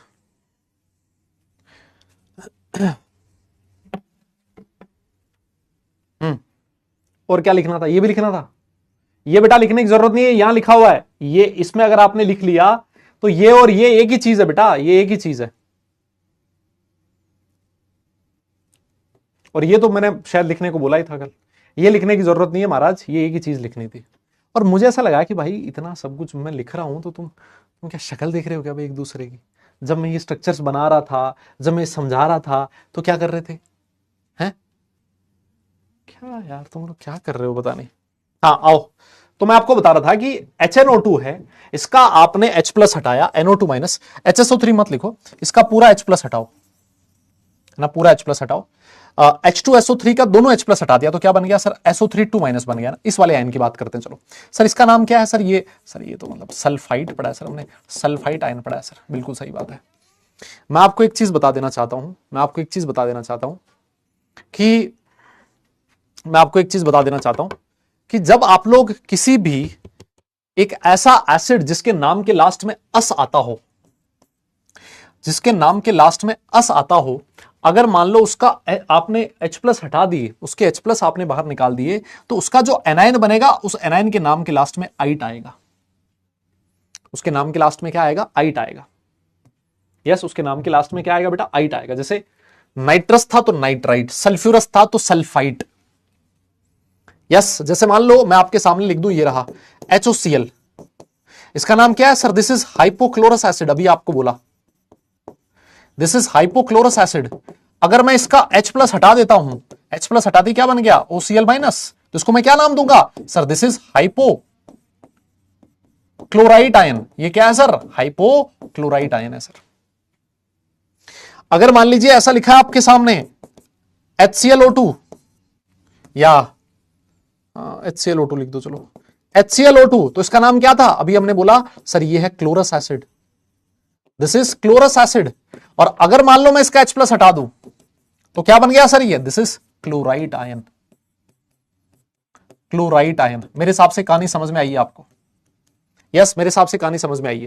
तो मतलब जिस भी एसिड के नाम के लास्ट में अस लगा हो, अगर जब आप उसका H प्लस हटाते हो, उसके जब उसका ऑक्सी एनायन बनाते हो, तो उस ऑक्सी एनायन के नाम के लास्ट में आइट आता है, ITE आता है। यह चीज है जो आपको ध्यान में रखनी है। आप लोगों ने ऐसा भी सुना होगा, नाम होता है HNO3, दुनिया इसको क्या बोलती है? नाइट्रिक एसिड बोलती है। किस नाम से जानती है? नाइट्रिक एसिड के नाम से जानती है। अगर आपने इसका H प्लस हटा के ऑक्सी एनायन बनाने की कोशिश करी, NO3 माइनस, तो इसका नाम हो जाता है सर नाइट्रेट आयन। एक एसिड होता है H2SO4, दुनिया इसको सल्फ्यूरिक एसिड बोलती है। क्या कहती है?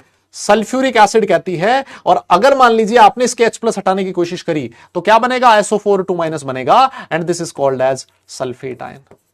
इसको क्या बोला था? Sulphate ion. मैं आपको यह बताना चाहता हूं, कि अगर किसी एसिड के नाम के लास्ट में इक आता हो, अगर कोई इक एसिड है, तो उसका जो ऑक्सी एनायन बनाओगे आप लोग, उस एनायन के नाम के लास्ट में एट आएगा। मैं आपको ये बताना चाहता हूं कब आइट आता है, कब एट आता है। ऐसा नहीं कि रेंडमली किसी के भी नाम के लास्ट में आइट आ गया, किसी के भी नाम के लास्ट में एट आ गया, नहीं, ये रूल है। अस आया है तो एनायन के नाम के लास्ट में आइट आएगा, इक आया है एसिड के नाम में तो उसके एनायन के नाम के लास्ट में एट आएगा, है ना। जैसे मान लो अभी हमने लिखा था HClO3, क्या नाम लिखा इसका सर? इसका नाम लिखा क्लोरिक एसिड। क्या नाम लिखा? Chloric acid. तो सर इसका जो H प्लस हटाओ आप, क्या बनेगा? ClO3 माइनस बनेगा। इसको मैं क्या बोलूंगा? It will be called as chlorate ion. इसको क्या बोला जाएगा? क्लोरेट आयन बोला जाएगा। जैसे अगर मान लो मैंने ऐसे लिखा है, अभी हमने लिखा था HClO4, सर ये था पर क्लोरिक एसिड। क्या था ये सर? ये पर क्लोरिक एसिड था, और इसका मैंने H प्लस हटा दिया तो सर ClO4 माइनस बन गया। इसको पर क्लोरेट आयन बोला जाएगा। और ये हर जगह वैलिड है, हर जगह वैलिड है, कहीं पर भी लगा लो भले।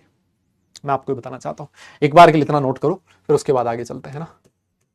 फिर उसके बाद अगली स्लाइड पे पढ़ाता हूं मैं आपको, इंटर रिलीजन कंपाउंड के बारे में थोड़ा सा बात करेंगे और फिर आगे चलेंगे। इंटर रिलीजन कंपाउंड की प्रॉपर्टीज के बारे में पढ़ेंगे और फिर आगे चलेंगे।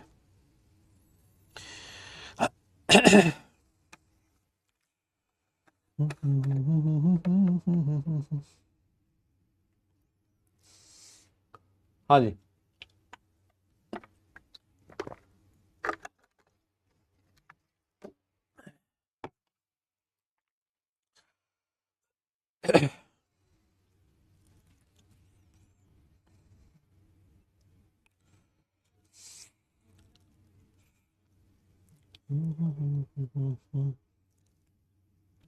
चलें, आ जाओ फिर।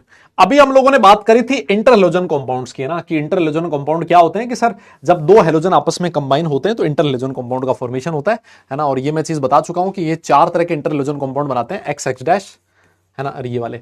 और इसमें ये भी बता चुका हूं कि जो एक्स होता है वो लार्जर साइज वाला एलिमेंट होता है, और जो एक्स डैश होता है उसकी साइज छोटी होती है, मतलब उसकी इलेक्ट्रॉन नेगेटिविटी ज्यादा होती है ना। एक चीज और देखो, ये जो सेकंड वाला पॉइंट लिखा है, ये पॉइंट क्या कहता है, ये वाला पॉइंट क्या कहता है, कहता है कि अगर जैसे जैसे रेडियस ऑफ एक्स और रेडियस ऑफ एक्स डैश, ये रेशियो जितना ज्यादा होगा किसी भी इंटर हेलोजन कंपाउंड में, उस इंटर हेलोजन कंपाउंड में नंबर ऑफ एटम्स उतने ही ज्यादा होंगे। जिस भी इंटर हेलोजन कंपाउंड के लिए ये वाला रेशियो जितना ज्यादा होगा, एक्स की रेडियस और एक्स डैश की रेडियस, ये जो रेशियो है जितना ज्यादा होगा, उस इंटर हेलोजन कंपाउंड में नंबर ऑफ एटम्स भी उतने ही ज्यादा होंगे। so, जैसे अगर मैं आपको बताऊं, एक मैंने लिखा है ClF, एक मैंने लिख दिया ClF3, या फिर ऐसे ClF3 लिखो, चलो यहां से स्टार्ट करते हैं। ClF3 लिखा मैंने पहले, फिर मैंने लिखा BrF5, और फिर मैंने लिखा IF7। समझिएगा, यहां पर मैं 3 रेशियो की बात कर रहा हूं, है ना। मैं कौन से रेशियो की बात कर रहा हूं, यहां पर मैं रेशियो लिखूंगा x मतलब chlorine divide by radius of fluorine. यहां पर देखो radius of bromine divide by radius of fluorine. यहां पर radius of iodine divide by radius of fluorine. Radius of x divide by radius of x dash. अब मुझे एक बात बताओ, सब जगह पर रेडियस ऑफ फ्लोरीन तो सेम है भाई, फ्लोरीन की रेडियस तो तीनों जगह पर सेम है, तो ये जो रेशियो है वो सबसे ज्यादा कहां आ रहा है? सर ये रेशियो सबसे ज्यादा यहां आएगा। क्यों? क्योंकि फ्लोरीन तीनों जगह कांस्टेंट हो गया, और आयोडीन की जो रेडियस है वो सबसे ज्यादा है। इसका मतलब ये जो 3 रेशियो, उनमें से ये वाला जो रेशियो है ये मैक्सिमम होगा। This ratio is maximum. और अगर ये रेशियो मैक्सिमम है तो इसके अकॉर्डिंग इसमें नंबर ऑफ एटम्स भी मैक्सिमम होने चाहिए। तो मुझे एक बात बताइए, ये जो कंपाउंड है इसमें नंबर ऑफ एटम्स कितने हैं? सर इस कंपाउंड में नंबर ऑफ एटम्स है 7। अरे भैया इसमें नंबर ऑफ एटम्स कितने हैं? सर यहां नंबर ऑफ एटम्स 7 नहीं है सर, नंबर ऑफ एटम्स 8 है। यहां 7 और 1 8, यहां कितने हैं? 5 और 1 6। और यहां पर अगर मैं तुमसे पूछूं नंबर ऑफ एटम्स कितने हैं तो कितना बोलोगे? सर यहां है 4। क्या मेरी बात समझ में आई क्या? एक्स और एक्स डैश की साइज का रेशियो जितना ज्यादा होगा, सर उस मॉलिक्यूल के अंदर नंबर ऑफ एटम्स भी उतने ही ज्यादा होंगे। ये वाला पॉइंट है जिसको मैं समझाना चाह रहा था। मेरे हिसाब से कहानी समझ में आई आपको? यस। एक्स और एक्स डैश के साइज का रेशियो जितना ज्यादा, और यहां पर मैंने रेशियो निकाल लिया तीनों में, क्योंकि एक्स डैश तो हर जगह पर सेम था, तो मैं कह सकता हूं कि रेशियो तब ज्यादा होगा जब रेडियस ऑफ एक्स बड़ा होगा। रेडियस ऑफ एक्स मतलब यहां पर आयोडीन, आयोडीन का रेडियस सबसे बड़ा, तो ये रेशियो सबसे ज्यादा। और अगर रेशियो सबसे ज्यादा तो इसमें नंबर ऑफ एटम्स मैक्सिमम होने चाहिए। तो बिल्कुल है सर ऐसा, इसमें नंबर ऑफ एटम्स 8 आ रहे हैं जो कि मैक्सिमम है। क्या मेरी बात समझ में आ गई क्या? है ना। तो ये बहुत सिंपल चीज है। अब आपके सामने जो अगली स्लाइड लिखी है ना, इसमें सिर्फ हमने इंटर हेलोजन कंपाउंड की प्रॉपर्टीज लिखी हुई है। क्या लिखा हमने? इंटर हेलोजन कंपाउंड की प्रॉपर्टीज लिखी है। सबसे पहली प्रॉपर्टी लिखती है कि सारे के सारे कोवलेंट मॉलिक्यूल होते हैं और डायमैग्नेटिक इन नेचर होते हैं ना। डायमैग्नेटिक का मतलब आप लोग समझते हो कि जो इलेक्ट्रिक फील्ड होगा इनको वीकली रिपेल करेगा, इनके पास कोई अनपेड इलेक्ट्रॉन प्रेजेंट नहीं होता। यस। आपको यह चीज ध्यान रखनी है कि जो ClF होता है वो अकेला एक इंटर हेलोजन कंपाउंड ऐसा है जो गैस होता है, और बाकी जितने भी इंटर हेलोजन कंपाउंड होंगे वो या तो सॉलिड होंगे या फिर लिक्विड होंगे। और ये कैसे होते हैं? ये वोलेटाइल होते हैं। वोलेटाइल का मतलब ये होता है कि इनकी वेपर बहुत जल्दी बन जाती है ना, बहुत जल्दी टूट के एकदम से वेपराइज हो जाएंगे। अगर किसी की वेपर ज्यादा बनती हो, एकदम से वेपर बन जाती हो, तो आप कहना कि भाई ये बहुत ज्यादा वोलेटाइल है। यस। इन इंटर हेलोजन कंपाउंड की जो प्रॉपर्टीज है ना, वो दोनों हेलोजन की प्रॉपर्टीज की इंटरमीडिएट होती है। जैसे मान लीजिए एक इंटर हेलोजन कंपाउंड एक्स और एक्स डैश से मिलकर बना है ना, ए से मिलकर बना है। ये बहुत भयंकर रिएक्टिव है, ये बहुत कम रिएक्टिव है। तो जो इंटर हेलोजन कंपाउंड आएगा उसकी प्रॉपर्टी ऐसी होगी कि वो ना तो बहुत भयंकर रिएक्टिव होगा और ना ही बहुत कम रिएक्टिव होगा, बीच वाली प्रॉपर्टी होगी उसकी। तो इंटर हेलोजन कंपाउंड की जो प्रॉपर्टीज होती हैं वो उन दो हेलोजन कंपाउंड की प्रॉपर्टीज का इंटरमीडिएट होती है, ऐसा मान लीजिए। यस। लेकिन किसको छोड़ के? मेल्टिंग और बॉइलिंग पॉइंट को छोड़ के, वो एक्सपेक्टेड से थोड़े ज्यादा होते हैं। बस ये वाला पॉइंट थोड़ा सा अलग है जो आपको ध्यान में रखना है। यस। ठीक है सर। ये जो 4 पॉइंट आपके सामने लिखे हुए हैं, इसमें से जो सबसे इंपॉर्टेंट पॉइंट है वो ये वाला है। जिस वाले पॉइंट पे आपसे क्वेश्चन पूछा जा सकता है या फिर जिस पे पहले भी क्वेश्चन पूछे गए हैं। ये वाला जो पॉइंट है वो सबसे ज्यादा इंपॉर्टेंट है। ये वाला पॉइंट क्या कहता है? ये पॉइंट ये कहता है कि जो इंटर हेलोजन कंपाउंड होते हैं बेटा, are more reactive than halogens. जैसे अगर मैं तुमसे पूछूं कि आपके सामने एक इंटर हेलोजन कंपाउंड है एक्स डैश और एक है X2, बताइए इन दोनों में से ज्यादा रिएक्टिव कौन है? तो ये कहता है कि जो इंटर हेलोजन कंपाउंड होते हैं ये ज्यादा रिएक्टिव होते हैं। इंटर हेलोजन कंपाउंड ज्यादा रिएक्टिव होते हैं। लेकिन अगर मान लीजिए मैं यहां पर X2 की जगह F2 लिख दूं तो फिर F2 ज्यादा रिएक्टिव है। मेरी बात शायद आपको समझ में आ रही है मैं क्या कहना चाह रहा हूं। यस, थोड़ा बोलना पड़ेगा।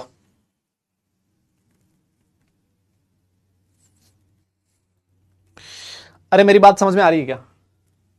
अगर आप एक जनरल स्टेटमेंट दो कि inter halogen compound are more stable, more reactive than halogens, हाँ ये सर बिल्कुल, ये बिल्कुल सही चीज है, इसमें कोई दिक्कत नहीं है ना। लेकिन अगर कोई ऐसे बोल दे हमेशा इंटर हेलोजन कंपाउंड ज्यादा रिएक्टिव होंगे, आप बोलोगे नहीं, हमेशा लगा दिया गलत बात है, इन जनरल लगाया सही बात है। इन जनरल मतलब मैक्सिमम जो इंटर हेलोजन कंपाउंड है वो ज्यादा रिएक्टिव है हेलोजन से, सर इसमें कोई प्रॉब्लम नहीं है। लेकिन अगर कोई ये कह दे कि हमेशा इंटर हेलोजन कंपाउंड ज्यादा रिएक्टिव है, वो गलत बात है। क्यों? क्योंकि जो F2 है वो इंटर हेलोजन कंपाउंड से भी ज्यादा रिएक्टिव। अब कोई बोल देगा ये क्यों? अरे भैया जी आप भूल गए हो, आपकी याददाश्त कमजोर है बेटा, गजनी तो नहीं हो बे। अरे हमने F2 की बात करी थी यार। फ्लोरीन की साइज बहुत छोटी होती है, सर छोटी है, तो इसके पास ये जो लोन पेयर हैं ये एक दूसरे के बहुत नजदीक नजदीक हैं और इस वजह से इनका आपस में रिपल्शन बहुत ज्यादा है। और दादा अगर रिपल्शन ज्यादा है तो ये जो बॉन्ड है बहुत वीक है और वीक होने की वजह से फ्लोरीन बहुत जल्दी रिएक्ट करने की कोशिश करता है, एक्सप्लोजिव रिएक्शन होती है। और ये सारा ताम झाम हम लोग पहले भी पढ़ चुके हैं यार, बार बार एक ही बात आ रही है। This is because X dash bond. अब अगर तुमसे कोई ये बोले कि भाई एक्स डैश ज्यादा रिएक्टिव क्यों है? क्योंकि ये बॉन्ड वीक है भाई साहब, एक्स डैश जल्दी टूट जाता है। Because X dash bond in inter halogen compound is weaker than X bond in halogen except F bond. किसको छोड़ के? एफ को छोड़ के, क्योंकि एफ जल्दी टूटता है एक्स डैश से भी। तो F2 जो है वो ज्यादा रिएक्टिव है किसी भी इंटर हेलोजन कंपाउंड से। मुझे बताओ क्या यहां तक कोई दिक्कत है क्या आपको? बड़ा बोलना पड़ेगा यार दादा, इस बात का जवाब आपको देना पड़ेगा यार, ऐसे ऐसे काम नहीं चलेगा।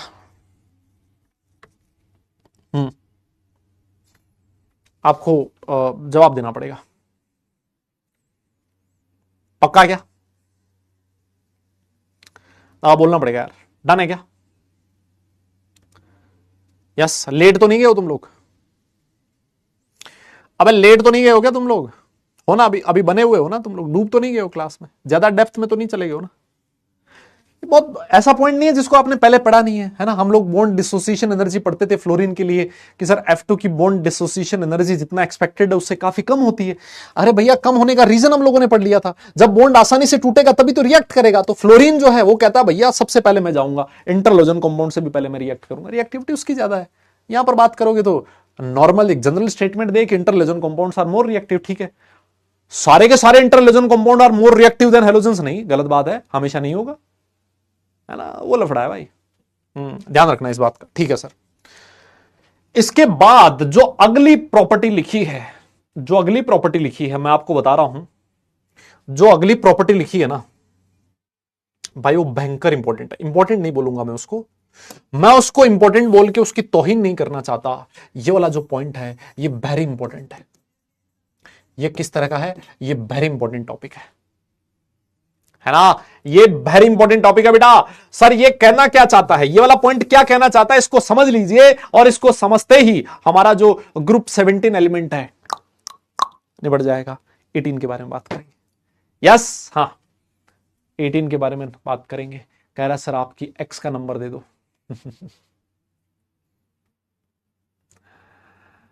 बेटा अभी मैं कुछ बोलूंगा बवाल हो जाएगा, है ना। रील इधर उधर चली जाएगी, मैं बता रहा हूं तुझे। बहुत मन में आ रही मेरे बोलने की, बहुत मन में। ऐसे मान ले कि वो मुंह तक आ रखा है, मैंने बस उसको दबा रखा है अंदर, ऐसे मान ले तो, है? समझ ले अब तो। आओ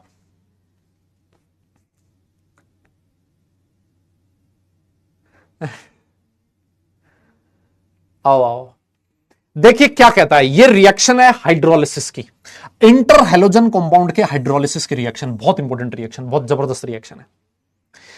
जैसे मान लीजिए आपके पास एक इंटर हेलोजन कंपाउंड है एक्स एक्स डैश, इसमें से मैं आपको बता चुका हूं एक्स जो है वो बड़ी साइज वाला है, एक्स डैश छोटी साइज वाला है। इसका आपने जब हाइड्रोलिसिस करवाया तो कहता है कि दो एसिड बनेंगे, कौन कौन से? एक बनेगा H x dash, H x बनेगा, और एक बनेगा एचओ एक्स। मुझे एक बात बताइए, एचओ एक्स जो है वो टूटेगा तो कैसे टूटेगा सर? ये ऐसे टूटेगा, H plus plus O X minus, ऐसे तो टूटेगा सर। ये जो HOX है इसको हमने क्या नाम दिया था अभी? हाइपोहेलस एसिड नाम दिया था। तो ये जो OX माइनस है इसको मैं क्या नाम दूंगा? हाइपोहेलाइट आयन बोलूंगा। बोलूंगा कि नहीं बोलूंगा? हाँ सर बिल्कुल बोलोगे। हाइपोहेलस से HOX is hypohalous acid, H plus हटाते क्या बन गया? हाइपोहेलाइट आयन बन गया। यस ठीक है जी, बहुत बढ़िया। सर ये जो HX बना है ये कैसे टूटेगा सर? ये ऐसे टूटेगा, H plus plus x dash minus. इसको कौन सा आयन नाम दिया जाता है सर? ये है हेलाइड आयन, है ना? F minus, Cl minus, Br minus, I minus, sir ये हेलाइड आयन है। तो ये कहता है कि जब भी आप एक्स एक्स डैश या फिर किसी का भी आप जब एक्स एक्स डैश का आप हाइड्रोलिसिस करवाओगे तो जब हेलाइड आयन जो आएगा, हेलाइड आयन हमेशा बड़ी साइज वाले हेलोजन से बनेगा, सॉरी छोटी साइज वाले हेलोजन से बनेगा। एक्स डैश छोटी साइज है ना, छोटी साइज है। जो हेलाइड आयन है वो कहां से बनेगा? छोटी साइज वाले हेलोजन से बनेगा। जो हेलाइड आयन है वो कहां से बनेगा? छोटी साइज वाले हेलोजन से बनेगा। और एक्स एक्स डैश के हाइड्रोलिसिस से बनेगा HOX। लेकिन अगर कोई ये कहे कि सर एक्स एक्स डैश का हाइड्रोलिसिस नहीं करवा रहे हो आप तो एक्स एक्स डैश 3 का हाइड्रोलिसिस करवा रहे हो, फिर क्या बनेगा? मैंने कहा बनेगा वही, आज भी तेरा हेलाइड आयन बनेगा। और वो जो हेलाइड आयन आएगा वो कहां से आएगा? कहता है सर वो छोटी साइज वाले हेलोजन से आएगा। छोटी साइज वाला हेलोजन मतलब एक्स डैश, HX डैश बनेगा सर। और क्या बनेगा बेटा? और बनेगा HXO2। और अगर मैं इसमें से H प्लस हटा दूं, अगर मैं इसमें से H प्लस हटा दूं तो ये क्या बन जाएगा? H plus plus XO2 minus. Yes, इस HXO2 का नाम मेरे हिसाब से आप सब लोगों को पता है। इसका नाम हमने क्या लिखा था सर? ये था हेलस एसिड। और ये जो XO2 माइनस है इसका नाम हो जाएगा हेलाइट आयन।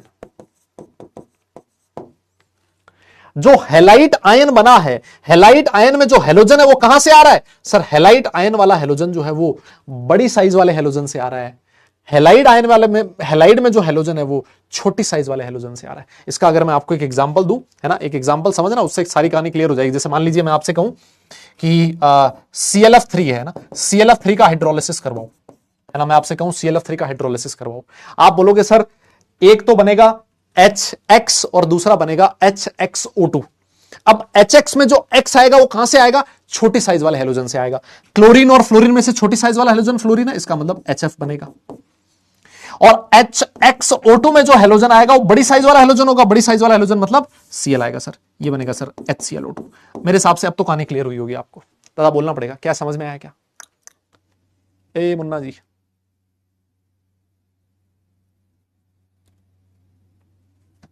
अरे रिएक्शन बैलेंस नहीं कर रखी, 2x डैश कहां गए? अरे बैलेंसिंग नहीं है बे, तुम्हारा दिमाग क्या घुटनों में है क्या? घुटनों में है? बैलेंस मत सोचो, प्रोडक्ट सोचो। बैलेंसिंग तो साला 7वीं क्लास का बच्चा भी कर लेगा। तुम्हें इसमें से जो इंपॉर्टेंट चीज लगी वो ये लगी कि 2x डैश कहां गए, है ना, वो तुम्हारे लिए सबसे ज्यादा इंपॉर्टेंट है। क्या मूर्ख लोग हो बे तुम लोग, हैं?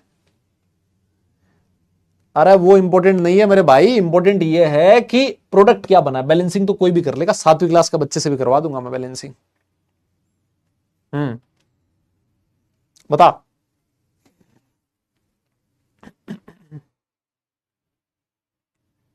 ठीक है, हाँ सर ठीक है।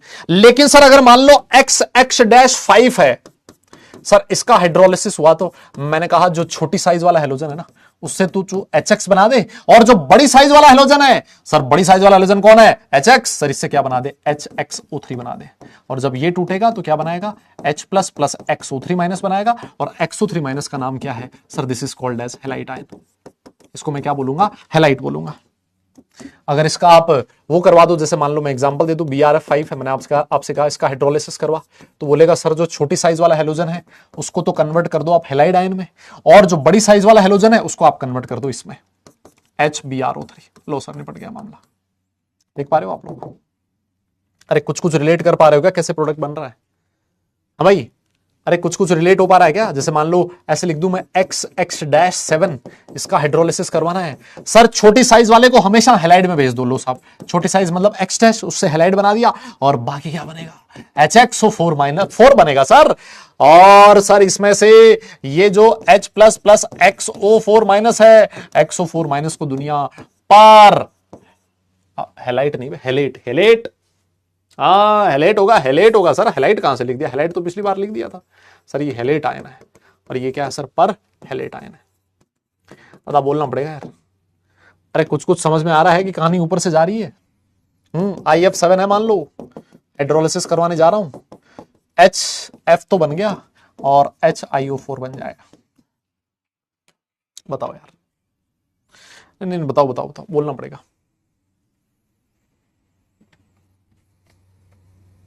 हाँ जी, बोलना पड़ेगा भाई। 7th fully wasted for covid. Covid भाई देखो, कोविड ने लोगों की जान तो ली है, लेकिन कोविड ने कई लोगों को बचाया भी है ना? कोविड ने कई लोगों को बचाया भी है, तुम जैसे लोगों को, है ना? क्योंकि जैसे ही कुछ होता है ना, जैसे ही कुछ होता है वैसे ही तुम लोग ये बोल देते हो सर उस समय तो कोविड था सर, है ना? और 8th wasted Covid, 9th wasted Covid, 10th भी कोविड की वजह से वेस्ट हो गया, है ना? तो कई लोगों को बचाया भी है उसने, नहीं?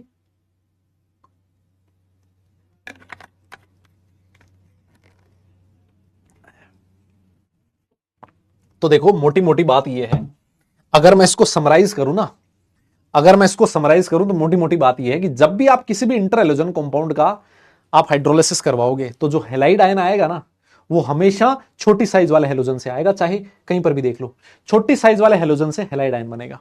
और जो बड़ी साइज वाला हेलोजन है वो क्या बनाएगा? वो डिपेंड करेगा आपका इंटर हेलोजन कंपाउंड कौन सा है। अगर XX- है तो HX बनेगा, XX-3 है तो HXO2 बनेगा, ये तो ये बनेगा, और ये तो ये बनेगा, है ना? मोटी बात ये है, मेरे हिसाब से क्लियर है भाई। और मैं आपको बता दूं, ये जो रिएक्शन इसको मैंने बैलेंस नहीं कर रखा है, क्योंकि बैलेंसिंग की भाई आपको यार जरूरत पड़नी नहीं चाहिए यार बैलेंसिंग की, हैं? इतने बड़े बच्चे हो गए, बताओ अभी भी बैलेंसिंग करवाएंगे? क्या मतलब है फिर? दादा बोलना पड़ेगा यार।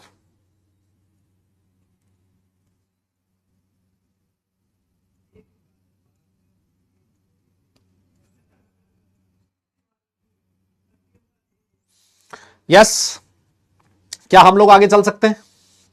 नहीं, अगर आप लोग कहो तो चल सकते हैं। चलें आगे। बहुत बढ़िया। अब हम लोग सबसे लास्ट में ग्रुप 18 एलिमेंट के बारे में बात करने वाले हैं। और ग्रुप 18 एलिमेंट जो होते हैं, दुनिया इनको इनर्ट गैसेस के नाम से जानती है। और जो इनर्ट गैसेस होती हैं वो इनर्ट क्यों बोला जाता है मेरे हिसाब से बताने की जरूरत नहीं है, क्योंकि इनका जो आउटर मोस्ट शेल होता है सर वो कंप्लीटली फिल्ड होता है। ये अपने आप में सुखी हैं, इनका ऑक्टेट या फिर डुप्लेट कंप्लीट है, इनको किसी के साथ रिएक्ट करने की जरूरत नहीं है। नॉर्मल टेम्परेचर प्रेशर पे ये किसी और के साथ रिलेशन बनाना ही नहीं चाहते, किसी और के साथ रिएक्ट करना ही नहीं चाहते, क्योंकि ये स्टेबल है। दैट्स वाई इनको इनर्ट गैसेस भी कहते हो और इनको हम लोग नोबल गैसेस भी कहते हैं, एक ही बात है। ये सबसे आसान ग्रुप होगा, ऐसे मान लीजिए, है ना? सबसे आसान ग्रुप होगा ये, मैं आपको बताऊं। जैसे इसमें कौन कौन से एलिमेंट आते हैं सर? एक आता है helium, neon, argon, krypton, xenon और रेडॉन, है ना? और मेरे हिसाब से ये सब लोगों को पता है कि ये जो रेडॉन होता है ये रेडियो एक्टिव होता है ना? ये तो कैसा होता है? रेडियो एक्टिव होता है सर। कैसे याद रखना है? हीना, नेहा और करीना जीते रहे। नहीं मतलब बाकी सारे लोग जीते रहे तो बढ़िया बात है, लेकिन याद रखने के लिए हमने मतलब इस तरीके से लिखा है कि हीना, नेहा और करीना जीते रहे। इसको बहुत सारे लोग ऐसे भी याद रखते हैं, है ना? इसको ऐसे भी याद रखते हैं कि है नी अगर कर 0 रन, है ना? एक हमारे इंडियन क्रिकेट टीम में एक प्लेयर हुआ करते थे, है ना, एक इंडियन क्रिकेट टीम में एक प्लेयर हुआ करते थे जिनका नाम था अजित अगरकर। उनको बॉम्बे डक के नाम से बोला जाता। क्या बोलते थे? बॉम्बे डक। डक का मतलब क्रिकेट में होता है 0 रन, है ना, 0 रन। तो एक बार इंडिया की ऑस्ट्रेलिया के साथ सीरीज थी, उसमें वो जो भाई साहब है उन्होंने 0 रन पे आउट होने का रिकॉर्ड बना लिया, है ना।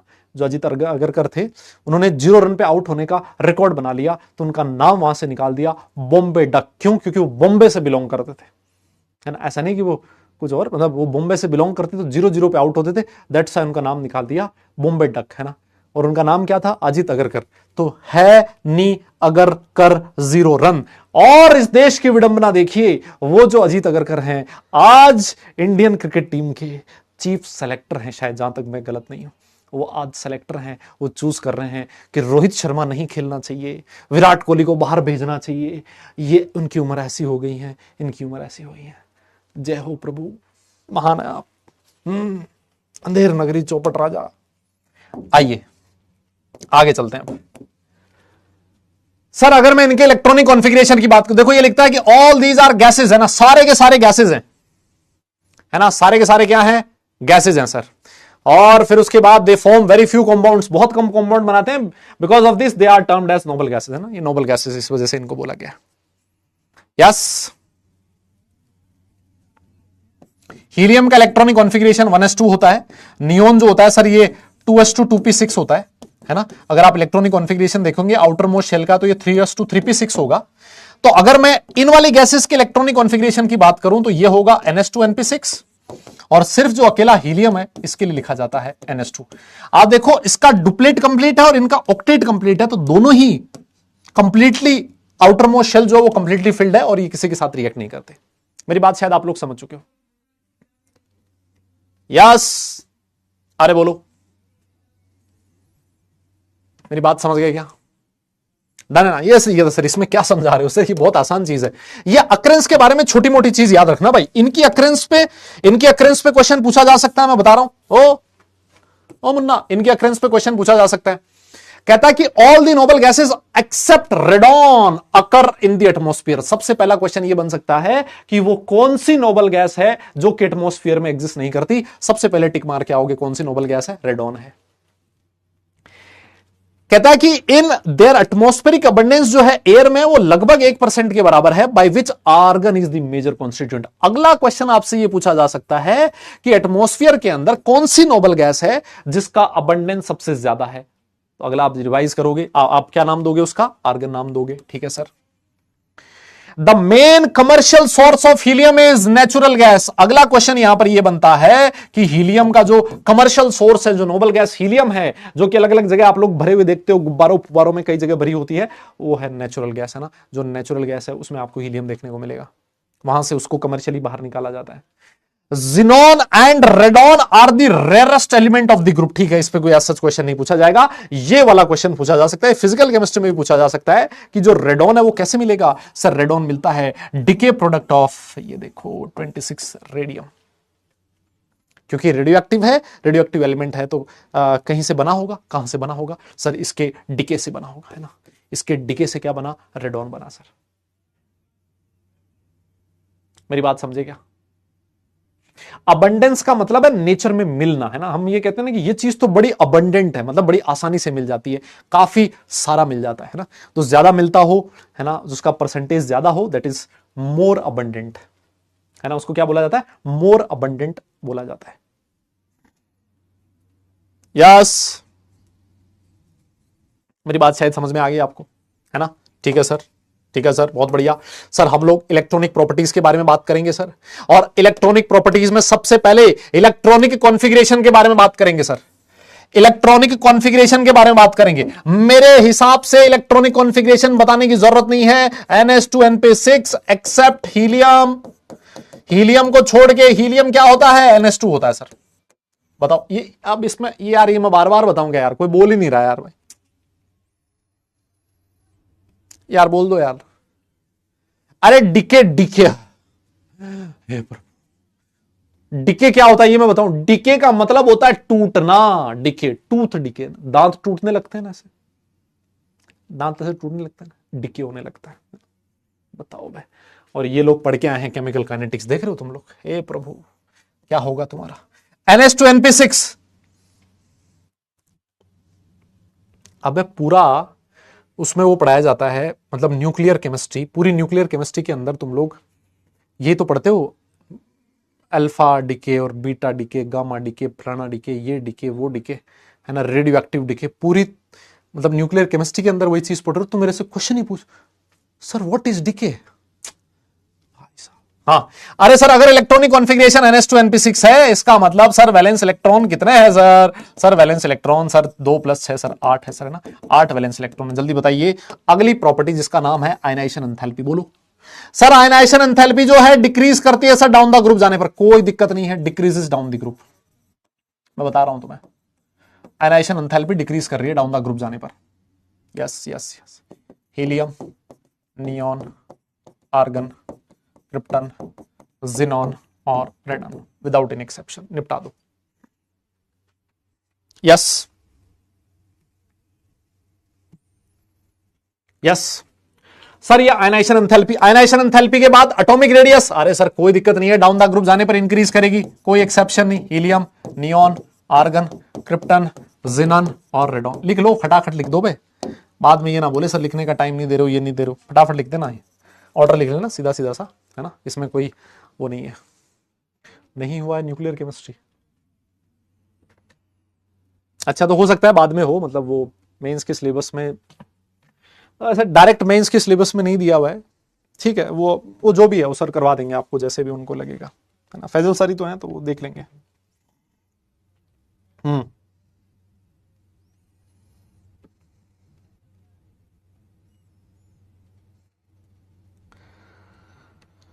हो गया हो तो आगे चलते हैं, अगर हो गया है तो आगे चलते हैं।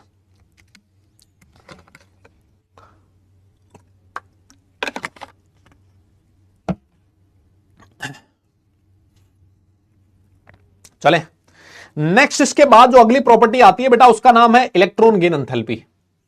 देखिए जब आप लोगों ने इनका इलेक्ट्रॉनिक कॉन्फ़िगरेशन लिखा है, जब आपने इलेक्ट्रॉनिक कॉन्फ़िगरेशन लिखा तो NH2NP6 लिखा आपने, है ना, और सर आपने कहा कि इनके वैलेंस शेल में 8 इलेक्ट्रॉन है, सर इनका ऑक्टेट कंप्लीट है ना, इनका ऑक्टेट क्या है, कंप्लीट है सर। अगर ऑक्टेट कंप्लीट है तो मुझे एक बात बताइए, क्या इनकी टेंडेंसी होगी क्या इलेक्ट्रॉन गेन करने की? आप बोलोगे सर नहीं, है ना, ये जनरली इलेक्ट्रॉन गेन करने की टेंडेंसी नहीं रखते हैं, ये नहीं चाहते कि इलेक्ट्रॉन गेन करें, क्यों? क्योंकि बोलेंगे यार मैं तो पहले से खुश हूं, मुझे क्यों करना है इलेक्ट्रॉन गेन।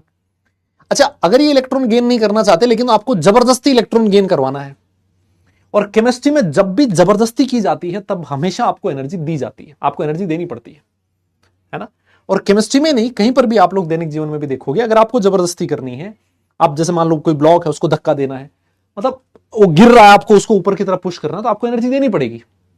तो वैसे ही अगर आप इसमें जबरदस्ती इलेक्ट्रॉन ऐड करना चाहते हो तो आपको एनर्जी देनी पड़ेगी। इसका मतलब इलेक्ट्रॉन ऐड करने का जो प्रोसेस है नोबल गैसेस के अंदर सर, वो एक एंडोथर्मिक प्रोसेस होता है, और एंडोथर्मिक प्रोसेस होने का मतलब सर इनकी जो इलेक्ट्रॉन गेन एंथैल्पी होती है वो पॉजिटिव होती है, उनकी वैल्यू कैसी होती है, पॉजिटिव होती है, और पॉजिटिव भी कैसी, बहुत ज्यादा पॉजिटिव होती है वैल्यूज, है ना। तो ये लिखा है कि noble gases have stable electronic configuration, they have no tendency to accept the electron and have large positive values of electron gain enthalpy. और मैं ना आपको यहां पर कुछ वैल्यूज लिखवाना चाहता हूं ना, मैं अब देखो मैं आपको बताऊं तो वैल्यूज मुझे भी याद नहीं है ना, लेकिन मैं थोड़ा सा एक आइडिया देना चाहता हूं, हालांकि वो मुझे नहीं लगता कि आपसे वैल्यूज पूछेगा, वो कभी ऑर्डर आपसे जरूर पूछ सकता है ना। तो मैं आपके सामने यहां पर एलिमेंट लिख रहा हूं और उसकी यहां मैं इलेक्ट्रॉन गेन एंथैल्पी लिख रहा हूं, है ना, बस आपके इंफॉर्मेशन के लिए है कि अगर मान लीजिए कई बार वो आपसे ऑर्डर पूछ ले तो आप लोग उसको जवाब दे पाओ। एक्चुअली क्या है ना, इसमें ऑर्डर कोई रेगुलर ऑर्डर नहीं है ना, इस वजह से मैं ऑर्डर नहीं लिखवा रहा हूं, है ना, इस वजह से मैं आपको ऑर्डर नहीं लिखवा रहा हूं, सिर्फ मैं कुछ वैल्यूज हैं जो आप लोगों के सामने पेश करना चाहता हूं। अगर आप लोग देखें तो देखिए हीलियम जो है ना उसका दे रखा है इलेक्ट्रॉन गेन अंतर, ये मैं एनसीईआरटी का डेटा दे रहा हूं बेटा, ये किसका दे रहा हूं, एनसीईआरटी का डेटा दे रहा हूं, 48 किलो जूल पर मोल दे रखा है। अगर मैं नियोन की बात करूं तो 116 किलो जूल पर मोल दे रखा है, जो आर्गन है उसका 96 दे रखा है, जो क्रिप्टन है उसका भी 96 दे रखा है, और जो जिनॉन है उसका 77 दे रखा है, और जो रेडॉन है उसका 68 दे रखा है। देखिए उसका 68 दे रखा है। एक जनरल ट्रेंड है ना, हाँ एक जनरल ट्रेंड है, जनरल ट्रेंड ये कहता है कि भाई डाउन द ग्रुप जाने पर इलेक्ट्रॉन ऐड करने का जो प्रोसेस है, इलेक्ट्रॉन गेन एंथैल्पी डिक्रीज करनी चाहिए, है ना। यस, जनरल जो ट्रेंड है वो ये कहता है कि डाउन द ग्रुप जाने पर इलेक्ट्रॉन गेन एंथैल्पी की जो वैल्यू है वो डिक्रीज करनी चाहिए। अगर मैं हीलियम को हटा दूं, तो ये लगभग ट्रेंड फॉलो हो रहा है, लगभग फॉलो हो रहा है, एग्जैक्ट फॉलो नहीं हो पा रहा क्योंकि आर्गन और क्रिप्टन का वापस लगभग सेम है। यस, और जो हीलियम है उसका सबसे कम है 48। वो हो सकता है इसकी स्मॉल साइज हो, उसकी वजह से हुआ, है ना। तो मैं आप लोगों से चाहता हूं कि आप इसमें से बस ये ध्यान रख लें कि भाई अगर मैं इसको ऑर्डर में लिखूंगा ना तो सबसे ज्यादा सर नियोन होगा, फिर उसके बाद आर्गन आएगा, लगभग क्रिप्टन है, फिर उसके बाद जिनन है, फिर उसके बाद रेडॉन है, और फिर उसके बाद हीलियम है। अगर मैं इसको ऑर्डर में लिखूं तो ऑर्डर इसका ये बनेगा, लेकिन कोई फिक्स ऑर्डर फॉलो नहीं हो रहा। लेकिन ठीक है, क्या पता ऑर्डर मेरे हिसाब से हो सकता है ना पूछे, पूछ भी ले अगर कभी, इस वजह से मैंने आपको वैल्यूज लिखवाई हैं। मैं आपसे ये नहीं चाहता कि वैल्यूज याद रखें, मैं ये नहीं चाहता हूं कि आप ये वैल्यूज याद रखें, है ना। मैं ये नहीं चाहता कि ये वैल्यूज याद रखें, मैं ये चाहता हूं कि आपको आइडिया रहे कि भाई यार कोई एक फिक्स ऑर्डर फॉलो नहीं हो रहा, है ना, और कहीं पर डिक्रीज कर रहा है। जनरल ट्रेंड ये कि डिक्रीज करना चाहिए, लेकिन वो हर जगह फॉलो नहीं हो रहा, सेम रह गया, फिर डिक्रीज किया, ये वाला सबसे डिक्रीज कर गया। सबसे ज्यादा किसकी होती है? सबसे ज्यादा होती है हीलियम का, या सबसे ज्यादा होता है नियोन का, है ना। ये आप लोग ध्यान में रख सकते हो। तो इलेक्ट्रॉन गेन एंथैल्पी की हालांकि मतलब नोबल गैसेस के लिए बात नहीं करनी चाहिए, लेकिन अब कर रखी है तो छोड़िए ना। मैं आपसे चाहता हूं बस इस वाली चीज को आप लोग ध्यान रखें।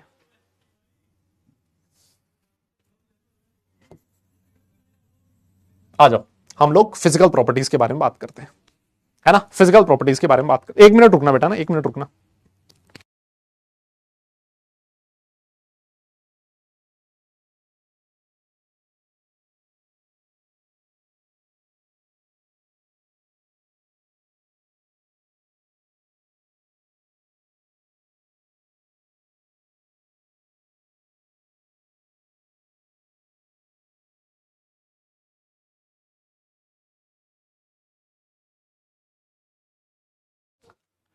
हाँ,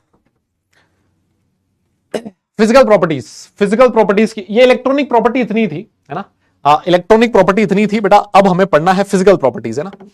और फिजिकल प्रॉपर्टीज में सबसे जो पहली प्रॉपर्टी आपके सामने लिखी है, कहता है कि मोनोटॉमिक है। सर ये सारी दुनिया जानती है, हीलियम नियोन आर्गन किसी के साथ अगर रिएक्ट ही नहीं करेंगी, है ना, अगर किसी के साथ रिएक्ट ही नहीं करेगी तो भैया डायटोमिक ट्राइटोमिक कहां से होगी? डायटोमिक बनना है, 2 लोगों को एक साथ होना है, ट्राइटोमिक मतलब 3 लोग एक साथ होना है। ये तभी पॉसिबल है जब आपस में कोई बातचीत होगी, केमिकल रिएक्शन होगी।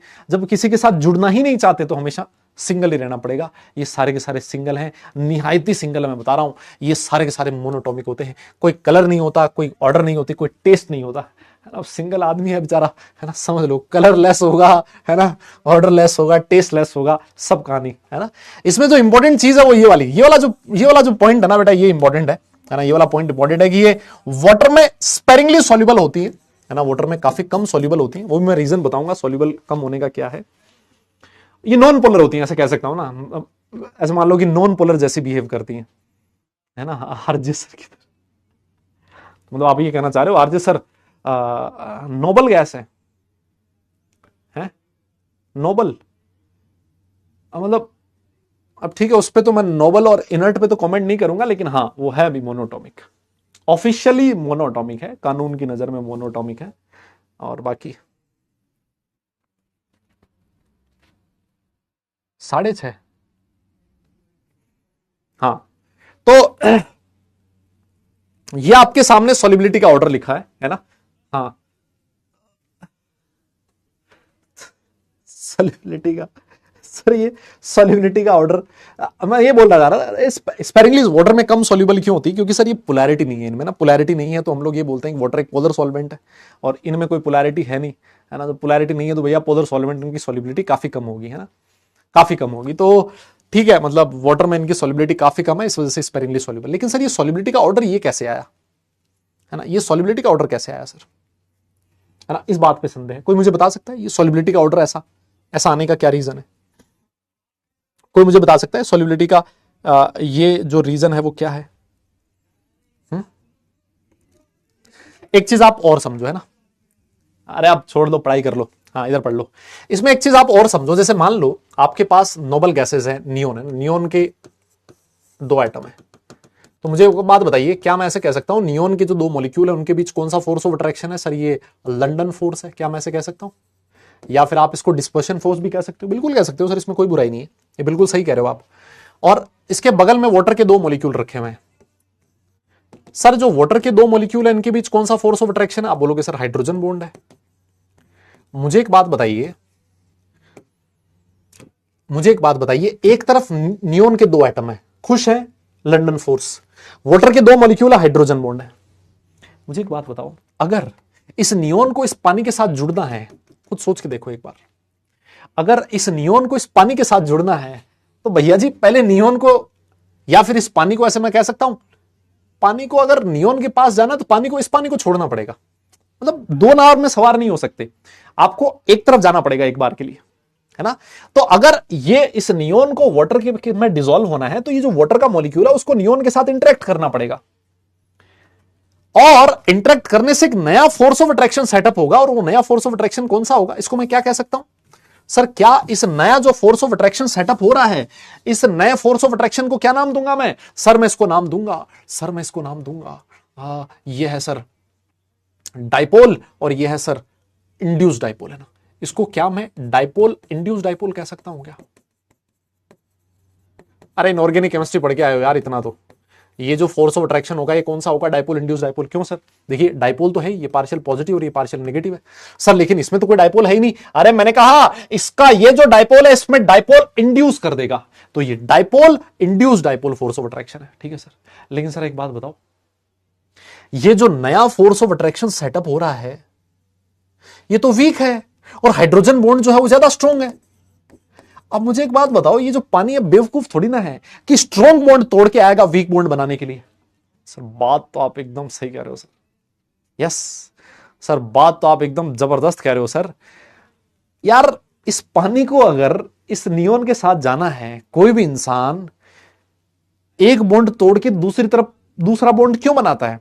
कि पहले वाला वीक हो, नया वाला जो बन रहा है वो स्ट्रॉन्ग है, तभी तो बंदा पुराना वीक बॉन्ड तोड़ के नए स्ट्रॉन्ग बॉन्ड की तरफ जाएगा। लेकिन अगर मान लीजिए जो नया बॉन्ड बन रहा है वो तो वीक है, और जो पुराना बॉन्ड टूट रहा है वो स्ट्रॉन्ग है, तो भैया बेवकूफ थोड़ी ना होगा यार बंदा कोई ऐसा।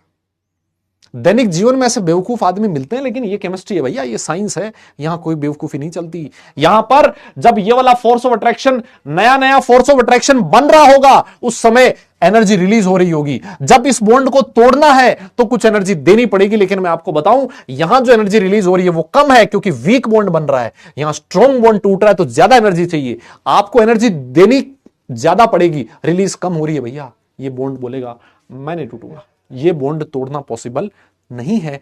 इस वजह से ये जो आपके नोबल गैसेस होती हैं ये जनरली पानी में बहुत कम सॉल्युबल होती हैं। मेरी बात समझो आप लोग, मेरी बात समझो आप लोग, क्या मैं सही कह पा, मेरी बात आप लोग समझ पाए हो क्या? चलो ठीक है, ये मस्ती मजाक की बात तो अलग हो गई, है ना, ये मजाक की बात तो अलग होगी, लेकिन मुझे एक बात बताइए, ये चीज आपको समझ में आई है क्या जो मैं आपको बताना चाह रहा हूं? क्या चीज क्लियर हुई, क्या आपके दिमाग में घुसी क्या? यस पक्का? क्या चीज क्लियर हुआ क्या? जो नया बॉन्ड बन रहा है बेटा वो वीक है, तो कब एनर्जी रिलीज होगी? जो टूट रहा है वो ज्यादा स्ट्रॉन्ग है तो ज्यादा एनर्जी चाहिए, रिलीज कम हो रही है चाहिए ज्यादा, कैसे टूटेगा? ये नहीं होते सर, है ना, इस वजह से पानी में सॉल्युबल नहीं होते। अच्छा लेकिन सर एक बात बताओ, फिर ये डाउन द ग्रुप जाने पर इनकी सॉल्युबिलिटी बढ़ क्यों रही है? कितना प्यारा कॉन्सेप्ट है, एकदम जबरदस्त कॉन्सेप्ट है बेटा। डाउन द ग्रुप जाने पर सॉल्युबिलिटी इसलिए बढ़ रही है क्योंकि डाउन द ग्रुप जाने पर साइज बढ़ेगा, और साइज जितना ज्यादा होगा उसके इलेक्ट्रॉन क्लाउड में डिस्टॉर्शन उतनी ही आसानी से आएगा, और जितना आसानी से इलेक्ट्रॉन क्लाउड डिस्टॉर्ट होगा उसमें डाइपोल उतनी ही आसानी से इंड्यूस होगा, प्लस और माइनस जितनी आसानी से इंड्यूस होगा सर ये फोर्स ऑफ अट्रैक्शन उतना ही ज्यादा होगा, अट्रैक्शन ज्यादा होगा तो सॉल्युबिलिटी बढ़ने के चांसेस होंगे। और मेरे हिसाब से मुझे यह तो बताने की जरूरत नहीं है कि साइज बढ़ने से इलेक्ट्रॉन क्लाउड आसानी से क्यों डिस्टॉर्ट होता है। यस क्यों डिस्टॉर्ट होता है? क्योंकि जैसे जैसे साइज बढ़ेगी आउटर इलेक्ट्रॉन पे न्यूक्लियस का अट्रैक्शन कम होता जाएगा। अब ये जो आपका रेडॉन है इसके जो आउटर इलेक्ट्रॉन है वो तो न्यूक्लियस से बहुत दूर है, आउटर इलेक्ट्रॉन बहुत दूर है, तो इस न्यूक्लियस का इन इलेक्ट्रॉन पे कब्जा कम है ना। ये जो इलेक्ट्रॉन है इस न्यूक्लियस की कम सुनेंगे। अगर मान लो कोई दूसरा कोई दूसरा इधर पॉजिटिव चार्ज इस इलेक्ट्रॉन के नजदीक आ गया ना, तो ये इलेक्ट्रॉन इस पॉजिटिव चार्ज के नजदीक जाने लग जाएगा। क्यों? क्योंकि इस इलेक्ट्रॉन का इसके न्यूक्लियस से दूरियां बढ़ गई हैं, और दूरियां बढ़ने की वजह से इन इलेक्ट्रॉन्स पे न्यूक्लियस का होल्ड कम हो चुका है। तो ये जो इलेक्ट्रॉन है ये आसानी से किसी दूसरे की तरफ अट्रैक्ट हो सकते हैं। मतलब इस एटम का जो इलेक्ट्रॉन क्लाउड है वो आसानी से डिस्टॉर्ट किया जा सकता है, उसमें इलेक्ट्रॉन बड़े आसानी से दूसरी तरफ शिफ्ट हो सकते हैं। That is the reason. आप समझ चुके हो शायद। डन। तो ये कॉन्सेप्ट है इसका। नहीं, केएसपी एसपी से कोई रिलेशन नहीं है, ये प्योर कॉन्सेप्ट है और बहुत प्यारा कॉन्सेप्ट। अगर आप लोगों ने इसको अच्छे से समझा है, वेरी इंटरेस्टिंग, बहुत शानदार और सोचने समझने में बहुत बढ़िया है ना। हाँ, अब तुम हर चीज को लॉन्ग डिस्टेंस और फलाना ढिमका तुम ये पढ़ाई कर लो बे, तुम पढ़ लो थोड़ा बहुत, है ना, जिससे तुम्हारा भला हो जाए। थोड़ा बहुत पढ़ भी लिया करो बेटा, उसमें जो मैं केमिस्ट्री सिखाना चाहता हूं केमिस्ट्री भी सीख लिया करो। यस, उसमें जो मैं केमिस्ट्री सिखाना चाहता हूं वो भी सीख लिया करो। तुम वो सारी चीज सीख लेते हो जो मैं तुम्हें नहीं सिखाना चाह रहा। सिर्फ बात इतनी सी है कि केमिस्ट्री सर हम भूल जाते हैं, है ना। हाँ, आओ नेक्स्ट हम लोग बात करते हैं मेल्टिंग और बॉइलिंग पॉइंट की। सर इनका मेल्टिंग और बॉइलिंग पॉइंट बहुत कम होता है। देखो सीधी सी बात है, और वो कम होने का रीजन क्या है कि ये पोलैरिटी नहीं होती सर, इनमें पोलैरिटी नहीं है। मेल्टिंग बॉइलिंग पॉइंट बहुत वीक होगा। जो इनमें इनके जो देखो आप लोगों ने ऐसा पढ़ा है ना कि जो बॉइलिंग पॉइंट होता है वो डायरेक्टली प्रोपोर्शनल होता है किसके? इंटरमोलिकुलर फोर्सेस के। और यहां जो इंटरमोलिकुलर फोर्सेस होते हैं वो कौन से हैं सर? वो है वैंडरवॉल।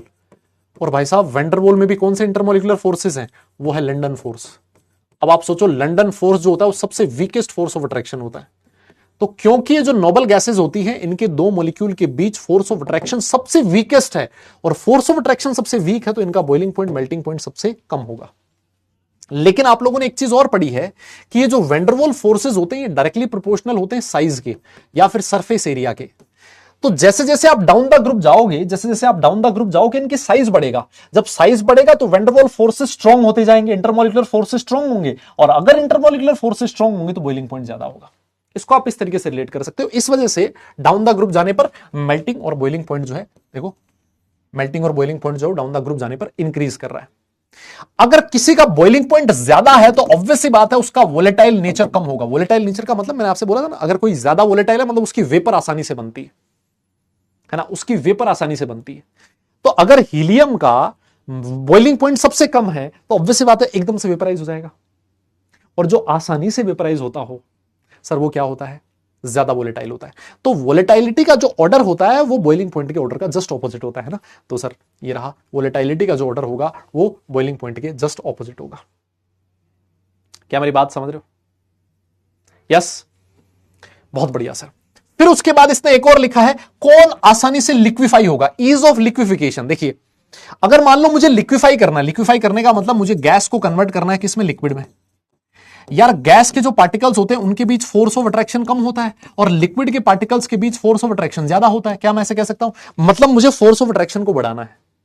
अरे तो भैया फोर्स ऑफ अट्रैक्शन कब बढ़ रहा है? जब मैं साइज बढ़ा रहा हूं। जैसे जैसे साइज बढ़ेगी वैसे वैसे वैंडरवॉल फोर्सेस स्ट्रांग होंगे, इंटरमोलिकुलर फोर्सेस बढ़ेंगे, और फोर्स ऑफ अट्रैक्शन पार्टिकल्स के बीच जितना ज्यादा होगा उसको लिक्विफाई करना उतना ही आसान होगा। और फोर्स ऑफ अट्रैक्शन कब बढ़ रहा है? जब मैं डाउन द ग्रुप जा रहा हूं। ये तीन आपके सामने ऑर्डर है, बहुत आसान ऑर्डर है, यस, बहुत कॉन्सेप्चुअल ऑर्डर है, और जेईई मेंस के लायक है, मैं आपको बताऊं, है ना, ये जेईई मेंस के लायक है।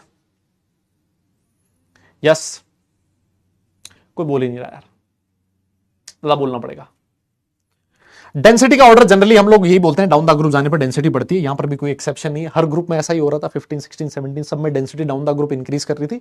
यहां पर भी density down the group increase कर रही है, क्योंकि सर डाउन द ग्रुप जाने पर जो मास है वो ज्यादा बढ़ रहा है, वॉल्यूम के कंपैरिजन में डेंसिटी ज्यादा बढ़ रही है ना, तो उसमें कोई दिक्कत नहीं। हीलियम जो होता है वो लोएस्ट बॉइलिंग पॉइंट वाला एलिमेंट होता है, किसी भी नॉन सब्सटेंस में से सबसे कम, है ना। 4.2 केल्विन होता है इसका बॉइलिंग पॉइंट, 4.2 केल्विन, देख रहे हो। Helium has the lowest boiling point of any known substance, जितने भी सब्सटेंस नोन है उसमें सबसे कम होता है, यस, हीलियम का। तो ये एक एडिशनल इंफॉर्मेशन है जिसको आप लोग ध्यान में रख सकते हो। डेंसिटी के ऑर्डर में कोई पंगा नहीं है, डाउन द ग्रुप जाने पर इंक्रीज कर रही है। ये वाले जो तीनों ऑर्डर है वो इंपॉर्टेंट है ना, और इसको मैंने पूरा एक ढंग से एक्सप्लेन किया है। ये वाली जो चीज है वो बहुत प्यारी चीज है, बहुत समझने में ऐसा सेटिस्फैक्शन देने वाली चीज है, बहुत प्यारा कॉन्सेप्ट है, वो भी मैंने आपको समझा दिया। मेरे हिसाब से कहानी ठीक है। यस, बोलिए, आगे चलें अगर आप लोग कहो तो, आगे चलें अगर आप लोग कहो तो। और हम लोग अब केमिकल प्रॉपर्टीज के बारे में पढ़ना चाहते हैं। हम लोग अब केमिकल प्रॉपर्टीज के बारे में पढ़ना चाहते हैं। हम लोग अब केमिकल प्रॉपर्टीज के बारे में पढ़ना चाहते हैं।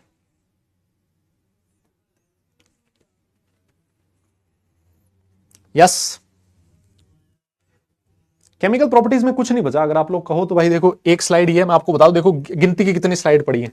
एक स्लाइड ये है, ये दूसरी स्लाइड है, ये तीसरी स्लाइड है, ये चौथी स्लाइड है, और ये पांचवी स्लाइड है, और ये छठी स्लाइड है। बस ये तो इंफॉर्मेशन है। 6 स्लाइड है बस, है ना, 6 स्लाइड है, 6 स्लाइड है। आप लोग चाहो कि भाई मैं उसको रिकॉर्डेड दूं अगली कल वाली क्लास में, वैसे मतलब टाइम हो चुका है मेरी तरफ से, ऑफिशियल टाइम खत्म हो चुका है। आप लोग चाहो कि मैं 6 स्लाइड तुम्हें अलग से दूं, रिकॉर्डेड दूं, दे सकता हूं, मुझे कोई दिक्कत नहीं है। कल मैं रिकॉर्डिंग डाल दूंगा, 15-20-25 मिनट की रिकॉर्डिंग होगी मेरे हिसाब से, योर चॉइस। पढ़ा देना, मेरे हिसाब से पढ़ लेना चाहिए, 10 मिनट में खत्म हो जाएगा, है ना, 10 मिनट में खत्म हो जाएगा। देखो, हाँ 10 मिनट में खत्म हो जाएगा, देख लो। देखो कहता है कि in general noble gases are least reactive. Noble gases कम रिएक्टिव होती है, क्यों? पहला रीजन मैं बता चुका हूं कि इनका outermost shell completely filled होता है, इस वजह से इनकी जो इलेक्ट्रॉन गेन एंथैल्पी होती है वो पॉजिटिव होती है, और इनकी आयनाइजेशन एंथैल्पी भी बहुत हाई होती है। तो ना तो ये इलेक्ट्रॉन गेन करते, ना इलेक्ट्रॉन देते, और इनका आउटर मोस्ट शेल भी कंप्लीटली फिल्ड है। इस वजह से सर ये कैसे होते हैं? इस वजह से ये कैसे होते हैं सर? ये बहुत ही कम रिएक्टिव होते हैं, इनको नोबल गैसेस कहा जाता है। यस, और ये कहता है कि नंबर ऑफ, हाँ अब देखो कुछ आपको कंपाउंड्स जो है ना, इसमें आपको वैसे मैक्सिमम जो एलिमेंट्स हैं उनके कोई कंपाउंड नहीं मिलेंगे, लेकिन जिनोन के कुछ कंपाउंड्स आपको जरूर मिलेंगे ना। जिनोन के फ्लोराइड्स मिलेंगे, जिनोन के ऑक्साइड्स मिलेंगे। मैंने आपसे कहा था जनरली जो एलिमेंट्स होते हैं वो फ्लोरीन और ऑक्सीजन को देख के पिघल जाते हैं, है ना, और जैसे ये पिघल जाते हैं, मेरी बात समझ रहे हो? जिनोन भी जो है ना, जिनोन फ्लोरीन ऑक्सीजन के साथ रिएक्ट कर सकता है, और वो क्यों रिएक्ट कर सकता है इसकी कहानी भी मैं आपको बहुत पहले बता चुका हूं, है ना। ये सिर्फ एक इंफॉर्मेशन है कि क्रिप्टॉन जो है उसका सिर्फ और सिर्फ एक ही कंपाउंड ऐसा है KrF2, जिसको कि थोड़ा बहुत पढ़ा गया है डिटेल के अंदर, जो हमें नहीं पढ़ना है। यस, रेडॉन जो है वो आइडेंटिफाई, मतलब इनको आइसोलेट नहीं किया गया, बाहर निकाला नहीं गया, लेकिन कहीं जगह मिला है, आइडेंटिफाई किया गया है रेडॉन का एक कंपाउंड जिसका नाम है RnF2। इसके बारे में भी हमें नहीं पढ़ना है। और no true compound of argon, neon and helium are yet known. इनका तो कोई आज तक कोई भी एलिमेंट नोन नहीं है, ना तो उसको लेबोरेटरी में सिंथेसाइज किया गया, ना वो कभी आइसोलेट किया गया, ना उसको आइडेंटिफाई किया गया। तो हमारे लिए जो सिर्फ और सिर्फ जो इंपॉर्टेंट चीज है, हमारे लिए जो सिर्फ और सिर्फ इंपॉर्टेंट चीज है वो है जिनोन के फ्लोराइड्स, है ना। हमें जो पढ़ना है वो जनरली किसके बारे में पढ़ना है? जिनोन के फ्लोराइड्स के बारे में पढ़ना है। यस, हमें किसके बारे में पढ़ना है? जिनोन के फ्लोराइड्स के बारे में पढ़ना है ना। जिनोन के फ्लोराइड्स में भी 3 फ्लोराइड्स होते हैं जिनोन के, XeF2, XeF4 एंड XeF6, है ना। ये जिनोन के 3 फ्लोराइड्स होते हैं। यस, तो अब बनते कैसे हैं सर? रिएक्शन तो बहुत आसान है। Xe अगर F2 के साथ रिएक्ट कर ले तो XeF2 बन जाएगा, 2F2 के साथ रिएक्ट करे तो XeF, और 3F2 तो XeF6, इसमें तो कोई दिक्कत नहीं है। लेकिन आप एक चीज नोटिस कीजिए, ये बनने का कुछ कंडीशन भी होता है। XeF2 तब बनेगा जब तुम्हारा जिनोन एक्सिस में है। पहली कंडीशन आपका जिनोन एक्सिस में होना चाहिए, और दूसरा देख रहे हो आप लोग टेम्परेचर कितना हाई है। मैं आपसे यही कह रहा था, आसानी से नहीं बनेगा। नॉर्मल रूम टेम्परेचर के ऊपर आपका जिनोन रिएक्ट नहीं करेगा। यस, नॉर्मल रूम टेम्परेचर पर रिएक्ट नहीं करेगा, तो उसको करवाने के लिए आपको हाई टेम्परेचर देना पड़ेगा, कई बार हाई प्रेशर भी देना पड़ेगा। देख पा रहे हो आप लोग? तो अगर आपको XeF2 बनाना तो ये टेम्परेचर और प्रेशर की कंडीशन आपको याद होनी चाहिए, है ना, कि XeF2 तब बनेगा जब इतना होगा। मोलर रेशियो आपके सामने दे रखा है। XeF4 तब बनेगा जब 1:5 के मोलर रेशियो में रिएक्ट करेंगे दोनों, और टेम्परेचर और प्रेशर की कंडीशन ये देख रहे हो कितना हाई प्रेशर है, 7 बार का प्रेशर, है ना। यहां पर देख लो, यहां पर भी अगर XeF6 बनाना है तो 1:20 के रेशियो में रिएक्शन होनी चाहिए, और उसमें भी आप देख रहे हो टेम्परेचर तो है इतना, और प्रेशर देख रहे हो 60 to 70 बार। इतना भयंकर प्रेशर चाहिए आपको, है ना। तो ये वो कंडीशंस हैं। नॉर्मल टेम्परेचर और प्रेशर पे रिएक्शंस नहीं होंगी, लेकिन उसके लिए आपको बहुत हाई टेम्परेचर और प्रेशर देना पड़ेगा, तब जाके रिएक्शन पॉसिबल हो सकती है ना, तब जाके रिएक्शन पॉसिबल हो सकती है। अब देखो इस पे ना जेई ने क्वेश्चन भी पूछे गए हैं, है ना, जेई ने इन पे क्वेश्चन भी पूछे हैं। तो मैं काम करता हूं यार, है ना, ऐसे मेरा मन सा नहीं मान रहा, है ना, ऐसे भगाने का मेरा मन सा नहीं कर रहा, तो क्योंकि मुझे इनकी स्ट्रक्चर वगैरह पे भी थोड़ा बहुत बताना आपको, XCF2, XCF4, XCF6। हालांकि क्लास 11th का टॉपिक है स्ट्रक्चर, हाइब्रिडाइजेशन, कितना लोन पेयर कितना बॉन्ड पेयर है, ये हालांकि क्लास 11th में होना चाहिए, लेकिन ये मुझे बताना पड़ेगा क्योंकि अभी यहाँ पर नाम आया है तो ये नहीं बताऊँ फिर वो थोड़ा सा सही नहीं रहेगा, है ना। तो मैं क्या करूँगा ना, वो मैं चाह रहा हूँ कि इसको भले ही मैं रिकॉर्डेड दे दूँ, लेकिन जितना भी मैं पढ़ाऊँ थोड़ा अच्छे से पढ़ाऊँ, है ना। इनके स्ट्रक्चर्स वगैरह थोड़ी अच्छे से करवाएं। XCO3 आएगा आगे, है ना, XCO2 F2 आएगा। यस, तो इस वजह से मैं चाह रहा हूँ यार मैं इसको रिकॉर्डेड दे दूँ, क्योंकि अभी एकदम से ऐसे भगाने का मन नहीं कर रहा, और मेरी क्लास भी है मतलब नेक्स्ट, है ना। और इसमें कुछ क्वेश्चंस भी हैं, तो मैं जो रिकॉर्डेड दूंगा ना उसमें मैं वो क्वेश्चंस भी आपको करवा दूंगा, है ना। तो उसको मैं क्लास में भी करवा दूंगा। तो एक काम मैं कर लेता हूँ, कल वाली जो क्लास है उसमें ज़्यादा नहीं होगा, 20 मिनट का मेरे हिसाब से, मैक्सिमम 20 मिनट में ये रिकॉर्डिंग हो जाएगी। तो जो क्वेश्चंस है वो भी देख लेंगे, और साथ साथ इनके स्ट्रक्चर्स वगैरह, क्या पता स्ट्रक्चर पे कभी क्वेश्चन पूछ ले, और एक तरह से आपका रिवीजन ही हो जाएगा ना, कि जो आप लोगों ने VSCPR पढ़ा है उसका एक बार से रिवीजन ही हो जाएगा, है ना। तो एक बार वो मैं इसको दे दूंगा, है ना, कल वाली क्लास में दे दूंगा, ठीक है। छोटा सा सेशन है, देख लेना इसको, मैं सुबह ही लगवा दूंगा भले, यहाँ कल सुबह करके, और दोपहर तक मैं सेशन लगवा दूंगा, आराम से आप लोग देख लेना, ठीक है। तो आज आपको डीपीपी मिलेगी, है ना, आप लोग डीपीपी के क्वेश्चन सॉल्व कर सकते हो। और डीपीपी में ये कुछ हाइड्रोलिसिस के अगर क्वेश्चंस हो तो वो आप लोग मत करना, है ना। ग्रुप 18 में हाइड्रोलिसिस के कुछ क्वेश्चंस होंगे, क्योंकि मुझे लगा था कि मैं क्लास में खत्म करवा दूंगा, लेकिन क्लास में नहीं हो पाया, तो आप हाइड्रोलिसिस के क्वेश्चन मत करना डीपीपी वाले। और डीपीपी मैं तो कहता हूं कल ये रिकॉर्डेड क्लास अगर मैं दे दूं ना, तो उसके बाद करना डीपीपी, है ना। और रिविजन आप लोग देखो यार बढ़िया से करो, है ना। ये पी ब्लॉक एलिमेंट बहुत अच्छे से पढ़ाया मैंने, और बहुत मेहनत से और बहुत आराम से पढ़ाया। देखो टोटल 5 लेक्चर में बहुत आराम से हमने खत्म किया, 4 ग्रुप थे, 5 लेक्चर में बहुत इजीली हमने कवर किया, है ना। और आप लोग चाहो तो जो मॉड्यूल है, मॉड्यूल में से आप कंप्लीट पी ब्लॉक कर सकते हो, है ना, कंप्लीट पी ब्लॉक कर सकते हो आपके पीडब्ल्यू मॉड्यूल में से, और है ना, पीडब्ल्यू के मॉड्यूल में से आप लोग ये कर सकते हो। मैं आप लोगों से एक ही चीज कहना चाहता हूं, क्योंकि अब हमारी लाइव क्लास नहीं होगी वापस, है ना, लाइव क्लास नहीं होगी, तो मैं आपको यही चीज कहना चाह रहा हूं कि ये जो आपके पास टाइम है ना, ये मतलब जिसमें आपकी लाइव क्लास नहीं है ना, और स्कूल की भी छुट्टी है, इधर भी छुट्टी है, मैं आपको कह रहा हूं ये गोल्डन टाइम है आप लोगों के लिए। इसको आप बहुत अच्छे से यूटिलाइज करना, मस्ती मजाक में टाइम मत निकाल देना, है ना। दिवाली, मैं ये नहीं कहता कि आप एंजॉय मत करो, दिवाली हर साल आता आया है और हर साल आगे भी आता रहेगा, लेकिन आपका ये जो एग्जाम है जेईई मेंस का हर साल नहीं आएगा, है ना। आप इस चीज को समझो।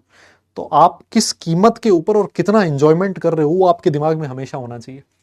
आपको दिवाली एंजॉय करना है, आप सुबह जल्दी उठिए, सुबह जल्दी उठ के शुरू का जो आधा दिन है उसको पढ़ाई में यूटिलाइज कीजिए, फिर उसके बाद आप मस्ती मजाक कीजिए, उसमें कोई प्रॉब्लम नहीं है ना। फैमिली के साथ भी टाइम स्पेंड कीजिए, बड़ा त्योहार है मैं समझ सकता हूँ, लेकिन ऐसा नहीं हो कि हम पूरे के पूरे 2-4 दिन ही सिर्फ और सिर्फ इसी उसमें मतलब सुरूर में रहें कि भाई साहब दिवाली है जी हमें तो नहीं पढ़ना। नहीं, ये इतना लंबा टाइम आपके पास वापस दोबारा नहीं आएगा, मैं आपको फिर बोल रहा हूँ, है ना। इतना लंबा टाइम जेईई मेंस के एग्जाम से पहले कभी नहीं आएगा कि जिसमें आपकी क्लासेस नहीं हो, और जिस स्कूल में भी नहीं हो और यहाँ पर भी नहीं हो, है ना।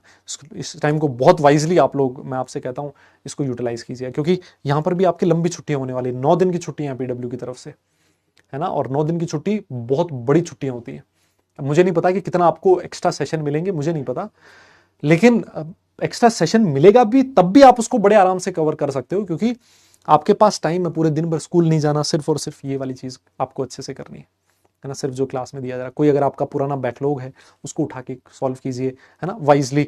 हर दिन थोड़ा थोड़ा बैकलॉग के लिए टाइम दे दीजिए, थोड़ा थोड़ा रिविजन के लिए टाइम दे दीजिए, है ना, क्योंकि आपको 11th का पोर्शन भी रिवाइज करना है, जो बच्चा जेईई के लिए अच्छे से देख रहा है ना। तो ये थोड़ा कीजिए आप लोग, है ना।